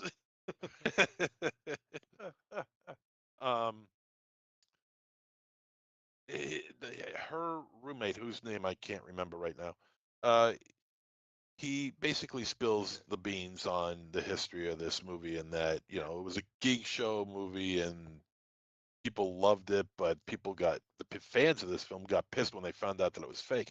And as far as the violence and the gore goes here, it's really weird for me. The the real gore in Faces of Death, the original I'm talking about, the real gore in Faces of Death is set to anchor the fake stuff, so the fake stuff looks and appears more real. Now, for some reason or other, I have a feeling that if Faces of Death was not the narrative in this film, in fact, had nothing to do with Faces of Death at all, I would probably see this as just another slasher film, with some nice gory kills. Right. Agree. Yeah. But because it's against the backdrop of Faces of Death, for some reason, I felt the violence in this film to be a little bit more hard hitting. I can't explain it. I don't know how it makes any sense. But for some reason, I just feel like the violence and the gore here in this film hit a little bit harder because of the backdrop of Faces of Death. And I think I would feel a little different about that if Faces of Death was not involved in this project at all. It's weird. It's kind of like I don't know. I don't know how to explain it. I hear It's I hear you weird. though. Like it's knowing knowing the source material and having a good feel for that and having them sort of mimic some of the kills, like it touches on that like primal feeling that you had when you watched it when you were younger. I think. I mean, I don't know if that could be it for you, but I think it's touching on that where it felt more dangerous than it actually was. Yeah. Yeah, it's weird how it played out for me, but I did feel the violence and the gore here to be a little bit more hard hitting because of the narrative involved. It's weird, but hey, and that's a positive thing. So I'm not complaining, believe me. Yep. There is a part though, so you have Margot. She's playing all these videos, and they're obviously videos that are filmed inside like a small cavernous basement or some small underground room or something hidden somewhere, whatever. And the narrator, who is Francis B. Gross, is stating, a public execution, which of course it's not a public execution. So I kind of felt a little thrown off by why use that narration from the original Faces of Death to explain what's going on here in a modern day execution setting, which is completely off. I don't know why they would say a public execution and then have it in a walled off area, Well, a buried room somewhere. It just didn't make any sense to me. I got you, but he's just trying to recreate them, but he's doing it under the guise of like a serial killer, of someone who is doing it and trying to remain secretive. So I mean, obviously he couldn't do that in a public setting because he get found. Or just because, like I said before, the narration by Gross is very chilling. That deadpan voice, the muffled sound of the audio of him speaking, it goes right through you. It's chilling, and knowing what he's talking about makes it even worse. So maybe that might have something to do with it. I might go along with that. Yeah, and I actually liked how they used the voiceover from the original. There was some really interesting parts in which they used it. There was that, and then they played it a couple times. It was when they were like, I don't remember the quote, but it's something like, and sometimes, we can't figure out why someone does this. They just do it because, like there's something wrong with them. I don't remember exactly. That's right. The the worst kind of killer is one who kills for no reason at all. That's it. Yeah. Yeah. So, I thought that I liked the way they used the voiceover from, the Francis B. Gross character. I thought that was kind of fitting. And even in the end credits, like they had it sort of interspersed with the music the playing over the credits. So, I mean, they definitely got Yes, their money's yes. worth. Oh, definitely. Yeah. Definitely. I mean, I thought the performances here were uneven in talent. I thought Dacre Montgomery was really good, really solid. Uh, he was believable. He seemed psychotic, you know. Uh, I mean, he wasn't at Hannibal Lecter level, but he was played it pretty Yeah. cool. I mean, I like the way he played this character. Margot does a ton of stupid things though in this movie. Uh, I really, I wanted to like her, but I really couldn't root for her because she was doing so much stupid things during the apex of this movie. I stopped rooting for her. Here she's constantly talking about needing proof, and she's downloading this and uploading that, and I mean, she's doing all these things with a computer that I know I have absolutely no idea what the hell she's doing. Raven Shadow, I definitely know you have no idea what she was doing, but Wolfie, I'm sure, Yeah. definitely has every idea what she was doing. Yeah, no, I understand So, what she was doing, yeah. and while that because I have no idea what she's doing, I'm trusting this character that she's doing the right thing. Um, so I mean, yeah, that kind of falls on me that I don't know what she's doing, but she knows what she's doing, so I got to rely on that. Uh, but she does. She's too busy uploading and downloading and needing proof and stealing things and just get out of the goddamn house.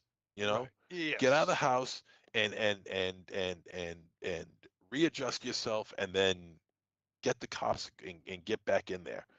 But she was so damn pig-headed and getting everything uploaded and downloaded and Well, I mean, all this other stuff. they made a point though, just because she did go to the cops and they said we need evidence, so that's why she went to get evidence. No, I get it. I mean, I understand that she needs the evidence and she wants the evidence, but you know, sometimes life is a little bit more important, and apparently, I mean, he's wandering around the house and she's staring at a computer for like 2 solid minutes. I mean, the fact the fact that she was able to survive in that house for as long as she did is somewhat of a miracle. Uh, Margot's roommate, he's a little bit too over the top for me. Um, just the whole vibe that I got off of him. Mhm. What he wears, how his hair looks, the physical, his physical attributes. It just kind of set me in the wrong way. It just felt so over the top.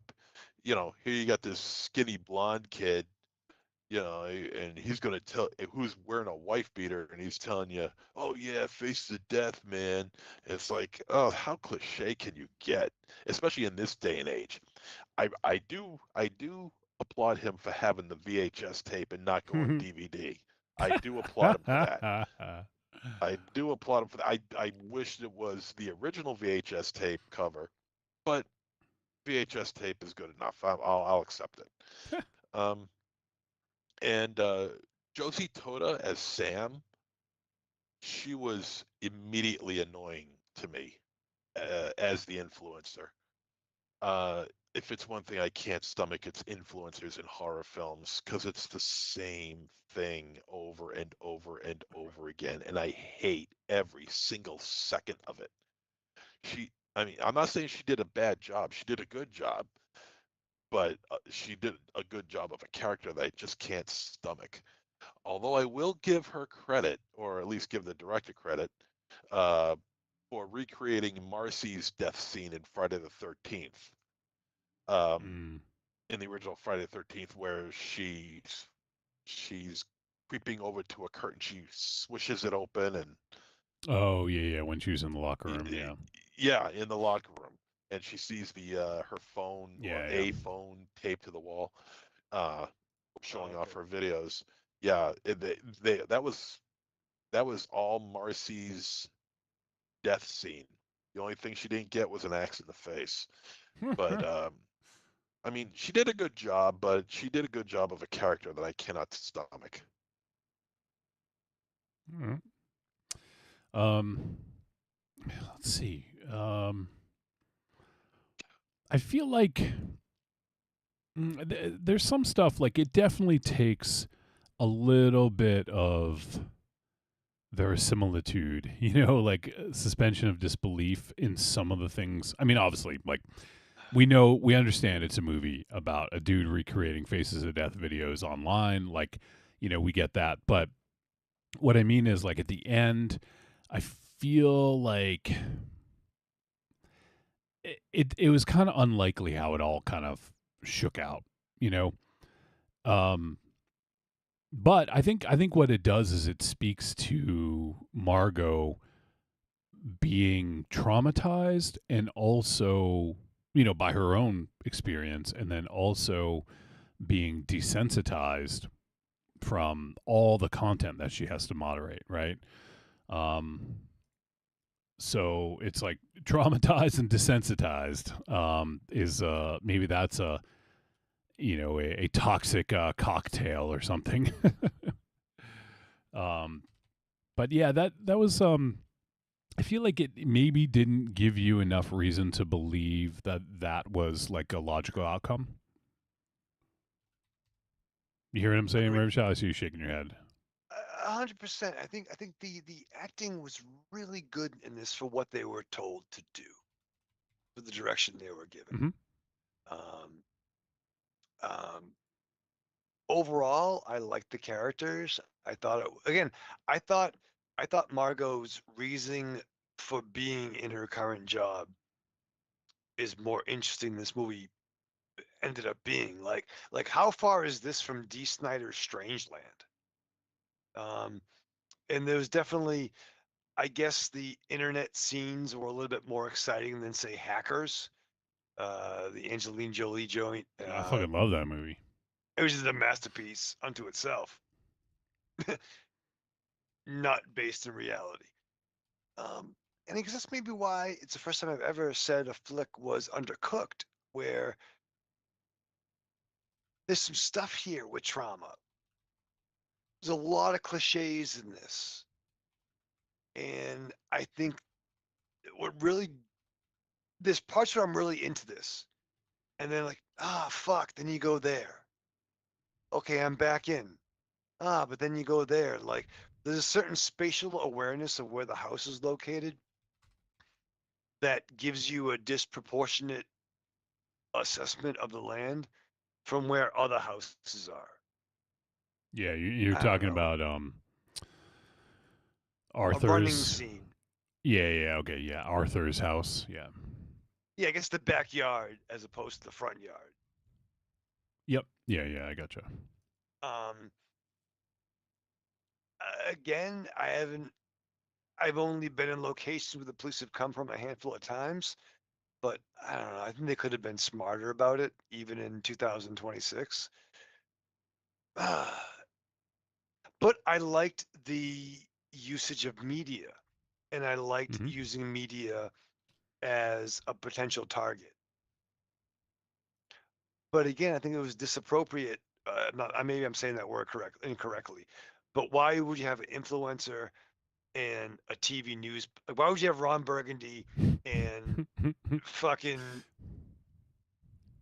I don't know who's an influencer? I don't know.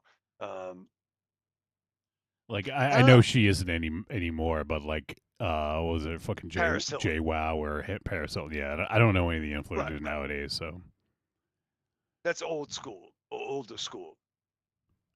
But you know what I mean? Like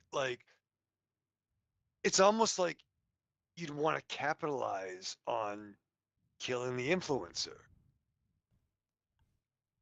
right. Yeah, I gotcha. Yep. So if you were getting like Paris Hilton, if you were, again, old school references, so and so, Mm-hmm. and that's why I feel it's choppy. Yeah. Yeah. It's it's still one of those things. Like I appreciate that it was made, and there are things that I do like about it. But maybe people were surprised because we've seen a lot of good about this, but maybe people were surprised that um it was decently told. Like it was a decent flick. Maybe people were expecting crap. Maybe that's why it had been getting some pretty good praise. But ultimately, I think there's some cool ideas here, and there's some good acting. Direction's fine. I have no problem with that. But ultimately, it doesn't stand out really above other stuff like it. Other than the connection to Faces of Death, and maybe making it feel a little bit more dangerous and taboo because of that. But yeah, I do like the sort of like the exploration of the content moderator. I know that sounds funny, but you guys remember that? Oh fuck, what was that movie? Fuck, it was the one where it was British horror. Man, it was about the video nasties. Shoot. No, not video violence. No. Oh god damn it, I have it. For Christ's sake. Critic or something like that. No. Oh my god, I can't believe I forgot this one. Someone's yelling at their iPod right now. Yeah, we did it a few years back. Censor. That's it. I just came to me. Oh, it's not. I don't have that. Oh, okay. I was thinking of something else. Okay, but yeah, with Censor, I remember there was like the main character was Enid. That was her name. I found it on IMDb now.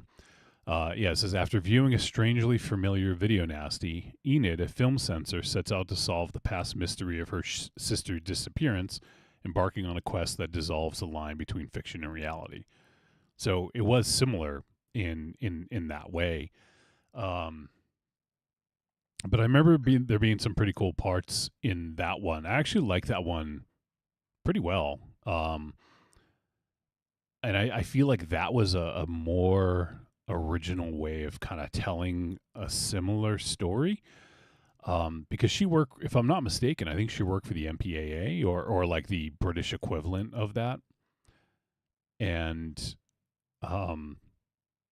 saw that, saw a film and thought that her sister was, involved or something like that. So, yeah, I think that would be I would pick that one as one that's kind of a better version of this story. But, I still think that because of the Faces of Death, it's going to make a lot of people very interested in it. So, it has that going for it, and I think that helped it, because otherwise it would just be kind of another, just kind of like serial killer film that doesn't really stand out. But I think the Faces of Death aspect of it makes it stand out a little bit. But is it only from a gimmick of making you want to watch it? Like this doesn't scream Faces of Death to me. Like for me, the gore for the most part is like TV 17 Goosebumps. I feel like it's a little bit more than that, but I mean, aside from once we finally see the train scene, that fucking popped me. But this did not feel dangerous to me. Good. It just, I mean, it had way more story than I expected, 110%. But this was not a dangerous movie. No. Well, see, a lot of people were expecting this to be a Faces of Death film in the traditional sense. And I don't know why the hell people would be thinking that. There's no because it was reason called for it. Faces of Death. They should be smarter enough than that. They should be smarter than that. And obviously some people are not. They actually expect a Faces of Death remake, and this is not a remake; it's a reimagining, and that it's Agreed. the probably the best word for it. And I hate using that term, Yeah, but this is about as close as a reimagining to a film that I have yet to see. I mean, this has got to be it.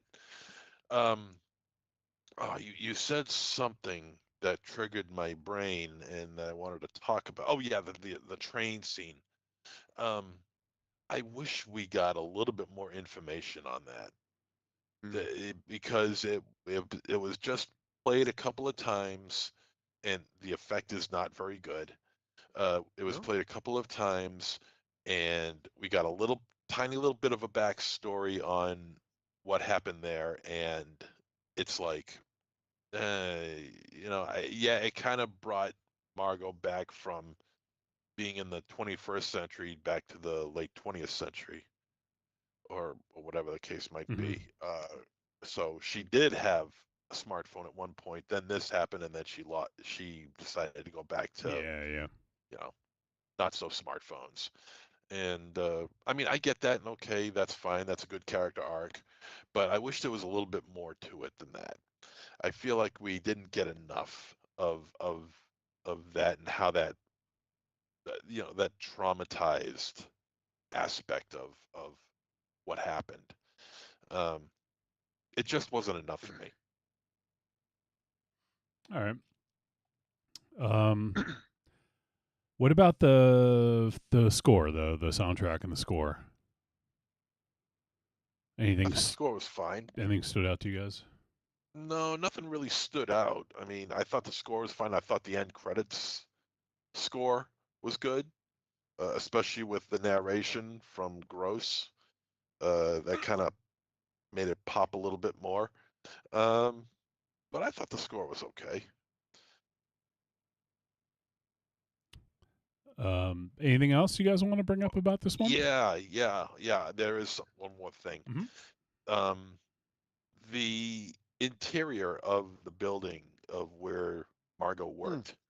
My God, I mean, yeah, I understand it's low budget and all that, but god damn, there's got to be something that they could have done in that place to make it a little bit more lived in, a little bit more homey, some accents on the wall, maybe a couple of pictures on their desk. They got nothing.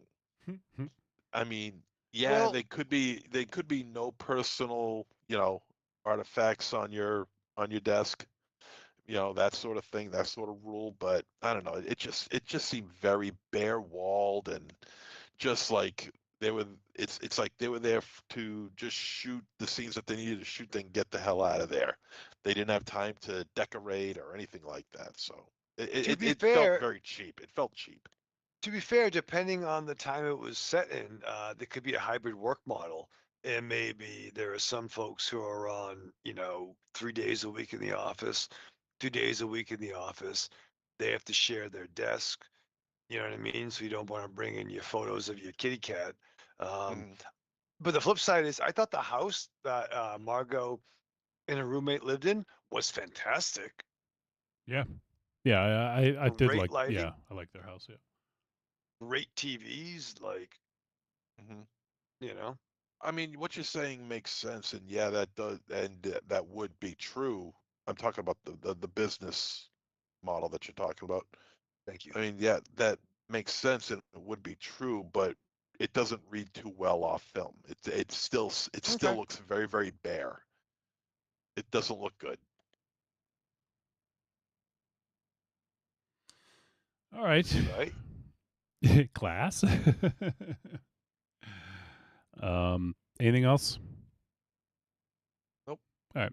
I'll We say for can- the end Q bust. Okay.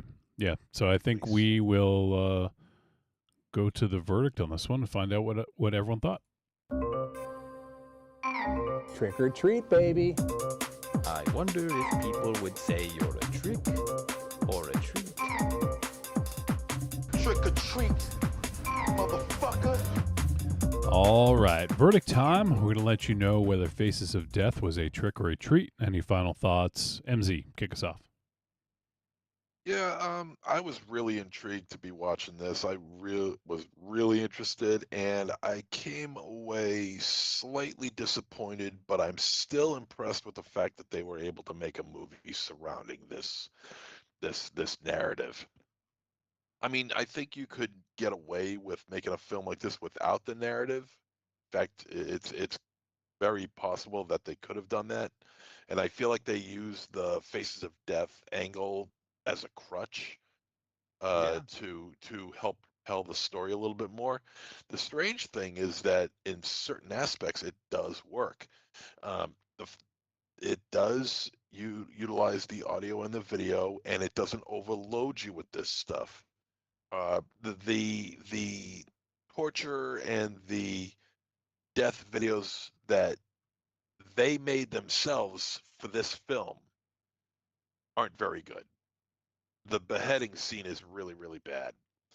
Uh, it looks really, it looks Oh terrible. It looks yeah, terrible. dude. Yeah. So I mean, the effects are not very good. Uh, the gore the gore is good. The effects are not so much. Um, the performances are uneven in terms of talent. I think our main antagonist was quite solid. Meanwhile, I felt everyone else was really like rungs below him in terms of talent. Uh, the character of Jesus Christ, not Monica. What's her name? Margot. Margot.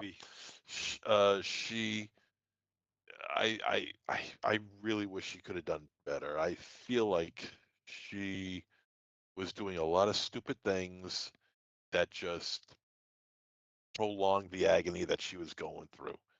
Um, I think maybe the second best performance was done by the news reporter. I thought he was good in the scene that where he's all strapped up. Man, that was crazy. That was good. I did enjoy that, but it does make. I mean, the effects are not very good, but the violence that's shown in this film is is strong because of the fake violence that's being anchored by the real violence in the original film. It's a weird situation that I have myself in with this, but somehow it works. So overall, I mean, this is a very, very tepid treat for me. It's like 51-49, maybe maybe even 49.9 to 50.1. That's how close it is. I'm going to give it a recommend, but you may walk away disappointed. All right. Michael Ramchad. The plot and the characters and the actors really surprised me in this. There are elements that like I kind of wish Brian Paulin was involved in the special effects. Because it definitely had some touches, especially with the mask, the villain war. Um,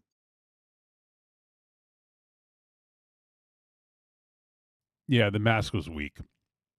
right, Like, like could have and been it, so it, much more. it just seemed very pedestrian. But there's a line from the movie The Man That Shot Liberty Valance, where the end line is when history becomes fact, print the legend. And I think the legend of Faces of Death overshadows its original media. Um, this did a good job of making a narrative to it.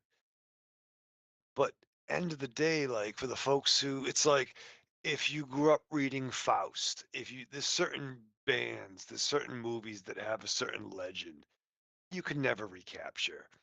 And again, I think the story was way more interesting than the IP in this. But if you're going to hang your hat on the IP, I would say this is a tepid treat. And what I would put over is the acting, is the story. But the effects are pretty fucking JoJo Starbuck, man. Like it's India. And again, you could probably do more, but I still be interested in everything that everybody involved with does next. But like, don't hang your hat on this brand because there's crazier stuff out there. But this was a decent story.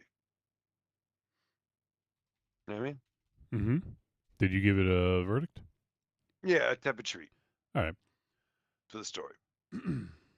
And let's see. For me, yeah, I'm on the fence a little bit about this one too. I'm gonna say that it also is a tepid treat, and I think that makes 3 tepid treats. I do think that the Faces of Death aspect of this kind of makes it more interesting. Whereas if it wasn't tied to Faces of Death, I feel like it would just be kind of a pedestrian slasher that that didn't have much going for it. But it's sort of that curiosity of how are they going to pull this off? How are they going to do this? That really had me interested. And that kind of continued to pull me through the film. So, yeah, I think that if this was just a regular slasher, I feel like it might end up being a trick, but the Faces of Death aspect of it kind of just put it over the top a little bit for me because those are such like curiosities, morbid curiosities. And, I feel like it I don't know, especially if you saw them back in the day. Like it sounds like we all rented them back in the day, and you try and get them by, the video store guy, or maybe he doesn't give a fuck or whatever. I don't even remember how the fuck I rented these, but I did. Depending who's working, you know what I mean? Like, yeah. You could get them through. Right. So, and if I hadn't seen them, I feel like I just wouldn't care as much about this. Or it just wouldn't, I'd be like, oh, okay, they made a film based on a shockumentary and reference it here and there. All right, I guess that's kind of cool, but yeah. Right, So, like, is this the Metallica load of Faces of Death? oh, please don't. Don't, yeah, no, don't do that to Faces of Death. Question mark. There's a question mark. Yeah. So yeah, I'll go with tepid treat as well. It's better than I expected. It's better than Van Helsing. I don't know. I've never seen Van Helsing, but it's better than I anticipated. Sure. But I feel like it doesn't live up to some of the hype that's out there of people going, "Oh my God, this is really good." Like it's just. I think the thing is, it's just not terrible, and that's the thing that's really.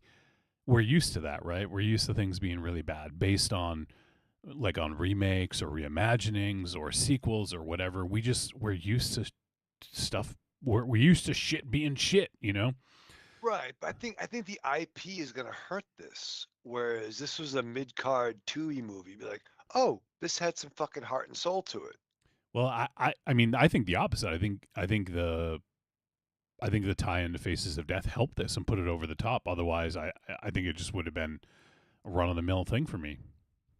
Okay. So, well, there you go. Tepid treats all around. So, hey, it's if you know the original, you've seen the shockumentaries, I would say give it a watch because it's interesting to see how they do it. Oh, also, I just had a question. I'm looking at the poster. So Dacre Montgomery's character, he had like these red contacts. Yeah. I saw him take them out, but I was like, I don't think I've noticed the red contacts. Did you guys notice them in the movie? Oh yeah, how could you not? Yeah. I guess I wasn't paying attention to his eyes. I wasn't staring dreamily into his eyes. I don't know. You could dive into them. Did he wear them when he was killing? Is that is the thing? It was part of his gear. Okay. So obviously he didn't wear it when he was out at the fucking mobile phone store working. No. All right, yeah. I guess I just didn't notice until they took him out. One thing I will say, I will give there's this two small scenes that I loved. I won't specifics, but there was that I could picture being improv. One was rubber gloves to the face where he smacked a certain character. Oh yeah. That I thought was just a little like go fuck yourself. And the other one was somebody actually reacting to a gun going off near your head in terms of being loud. Yeah. I hear you. Yep. So thank you, whoever decided to do that, for reacting to a gunshot. Yeah, you near love your that head. shit, or you hate that shit, fucking I should do. say. Well, I hate when cause it's fucking loud, dude. It's fucking loud. Loud, dude. Loud, bro. Wow, I just saw a headline here. It has awesome. It has nothing to do with Faces of Death, but it says that Obsession earns 97% fresh ahead of release on Rotten Tomatoes. They could do. So Obsession's getting a 97%. Yep. Hosted by the director of Obsession. No. You need it takes a lot, like 60 from 60 reviews from critics. Gave it that high of a score. So it's critics, not just fans. So that's cool. But yeah, I'm looking forward to that one. All right, well, speaking of looking forward, next week there's actually a lot of like ones that have recently just dropped or have been out for a week or two. So it actually is a little full, but I decided that we're going to go with this one that we did the trailer reaction to. And it's one that I am fairly certain all of us were looking forward to. So next week we will do the film Undertone. Ooh, nice. Since it is now on VOD. Look at you. And yeah, you can rent this one. I don't think it's the premium price. I think it's I think you can get it for $9.99 on Prime Video. So it's a little bit more pricey than a normal rental, but it's not the premium like $20 price. So so we'll do Undertone. It's the synopsis: the host of a popular paranormal podcast becomes haunted by terrifying recordings mysteriously sent her way. And it's written and directed by Anne Tuason. I don't know how you say that, but yeah, it's got pretty good reviews, and we shall check that one out. So if you guys want to play along at home, feel free to check it out and send us a voice message, podcast@trickortreatradio.com, and we will talk about Undertone next week. All right, we do have a voice message, I believe. So let me go ahead and pull this up here. Yeah. All right, we got one from our boy, Joshua Libre. What do you think about that, Raven Shadow? I'm fucking excited. Is that your dude? My boy, dude. Your boy, dude? It's my boy, dude. All right, well, let's check in with the boy, dude, and let's hear from Joshua Libre. Yo, what up, Trick or Treat Radio? So, Faces of Death. Let me just say, like, right up front, I have never seen the original 1970s Faces of Death or any of the sequels. I was familiar with them, but I never had any real, like, interest in watching them or never got around to watching them. So, I went into this 2026 version, just blind. So I wouldn't know any of the references that would be, sprinkled throughout this movie or anything. So I went into it blind, but I was hyped because I'm familiar with the concept of the original Faces of Death, but again, don't know any of the details. And I was also hyped from watching the coming attractions on Trick or Treat Radio. So, I went on opening weekend to see the 2026 version. I just want to pause real quick there and just say, I'm glad that Joshua Libre called in, because I actually am very interested in hearing the perspective of someone who hadn't seen the original. So he obviously knows the legend of it, but he's never seen him. So be curious to see what he has to say. So let's get back to it. And yeah, I really enjoyed it. I had a lot of fun. It's gory. It's it gets you all fucking frustrated and whatnot. It's a roller coaster. I really liked the lead, Barbie Ferreira. I thought she was great. And the main villain, killer, slasher dude, he was very villainy. He was really good. So it was a good matchup between those two. It leads to a really good showdown.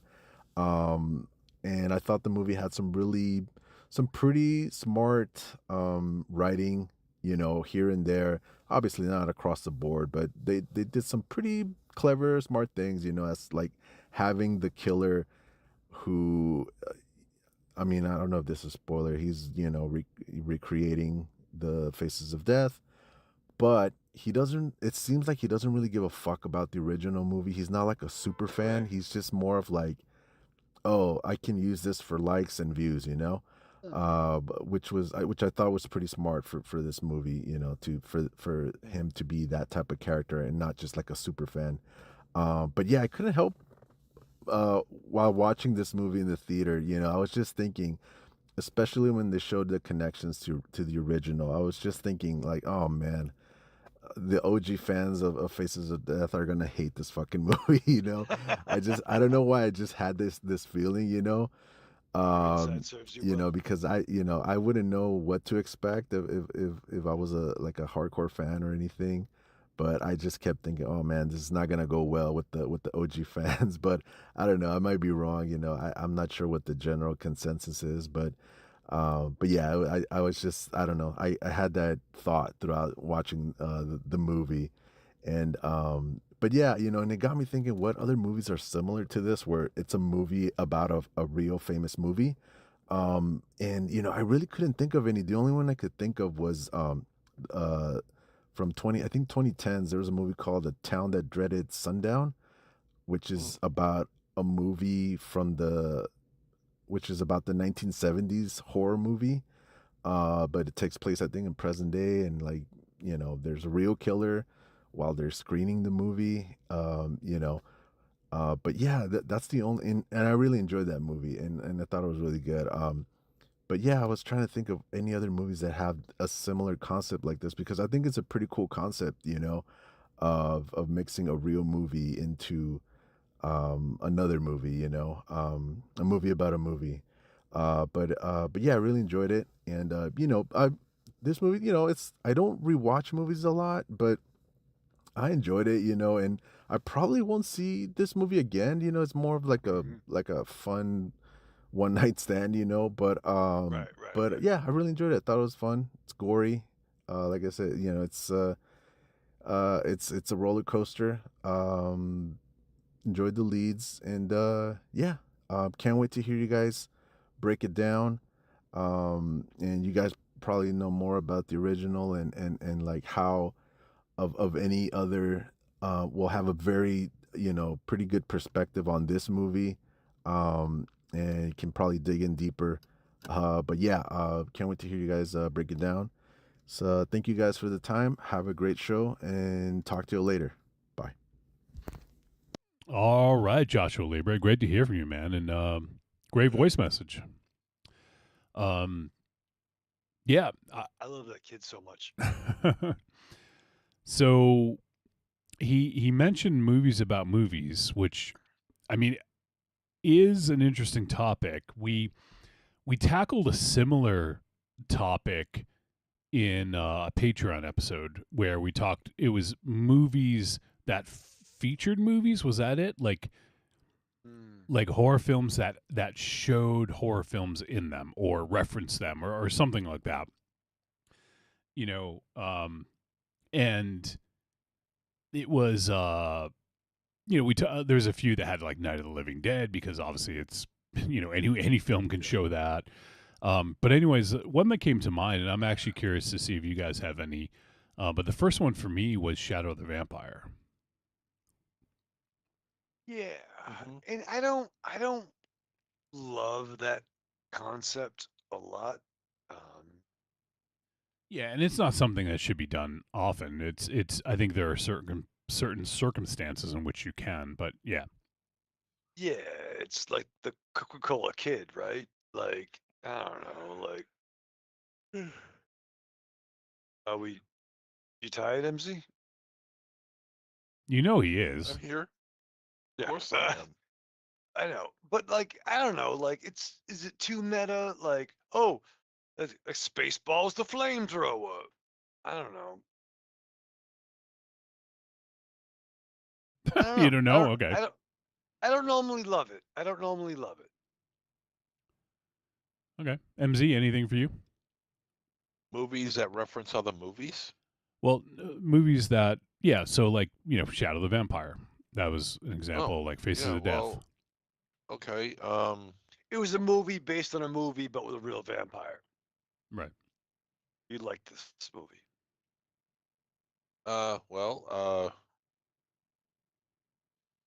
I just recently saw in the film Splash when Tom Bocce Hanks balls. and Daryl Hannah are going through downtown New York, whatever it was. They go by a marquee of the Evil Dead. Okay. No, but I think it's like making a movie based on a movie in a world where that was the movie. Like Okay, well, how about Toxic Avenger? How about Terra Firmer, where they're making Toxic Avenger 4? There you go. Yeah. I mean, like Endgame referenced Back to the Future, but that was just to ground the audience. This one doesn't really count, I don't think. But One Cut of the Dead was a movie about making a movie, right? Like, Yep. I mean, that movie's fucking awesome. Tropic Thunder is a exception.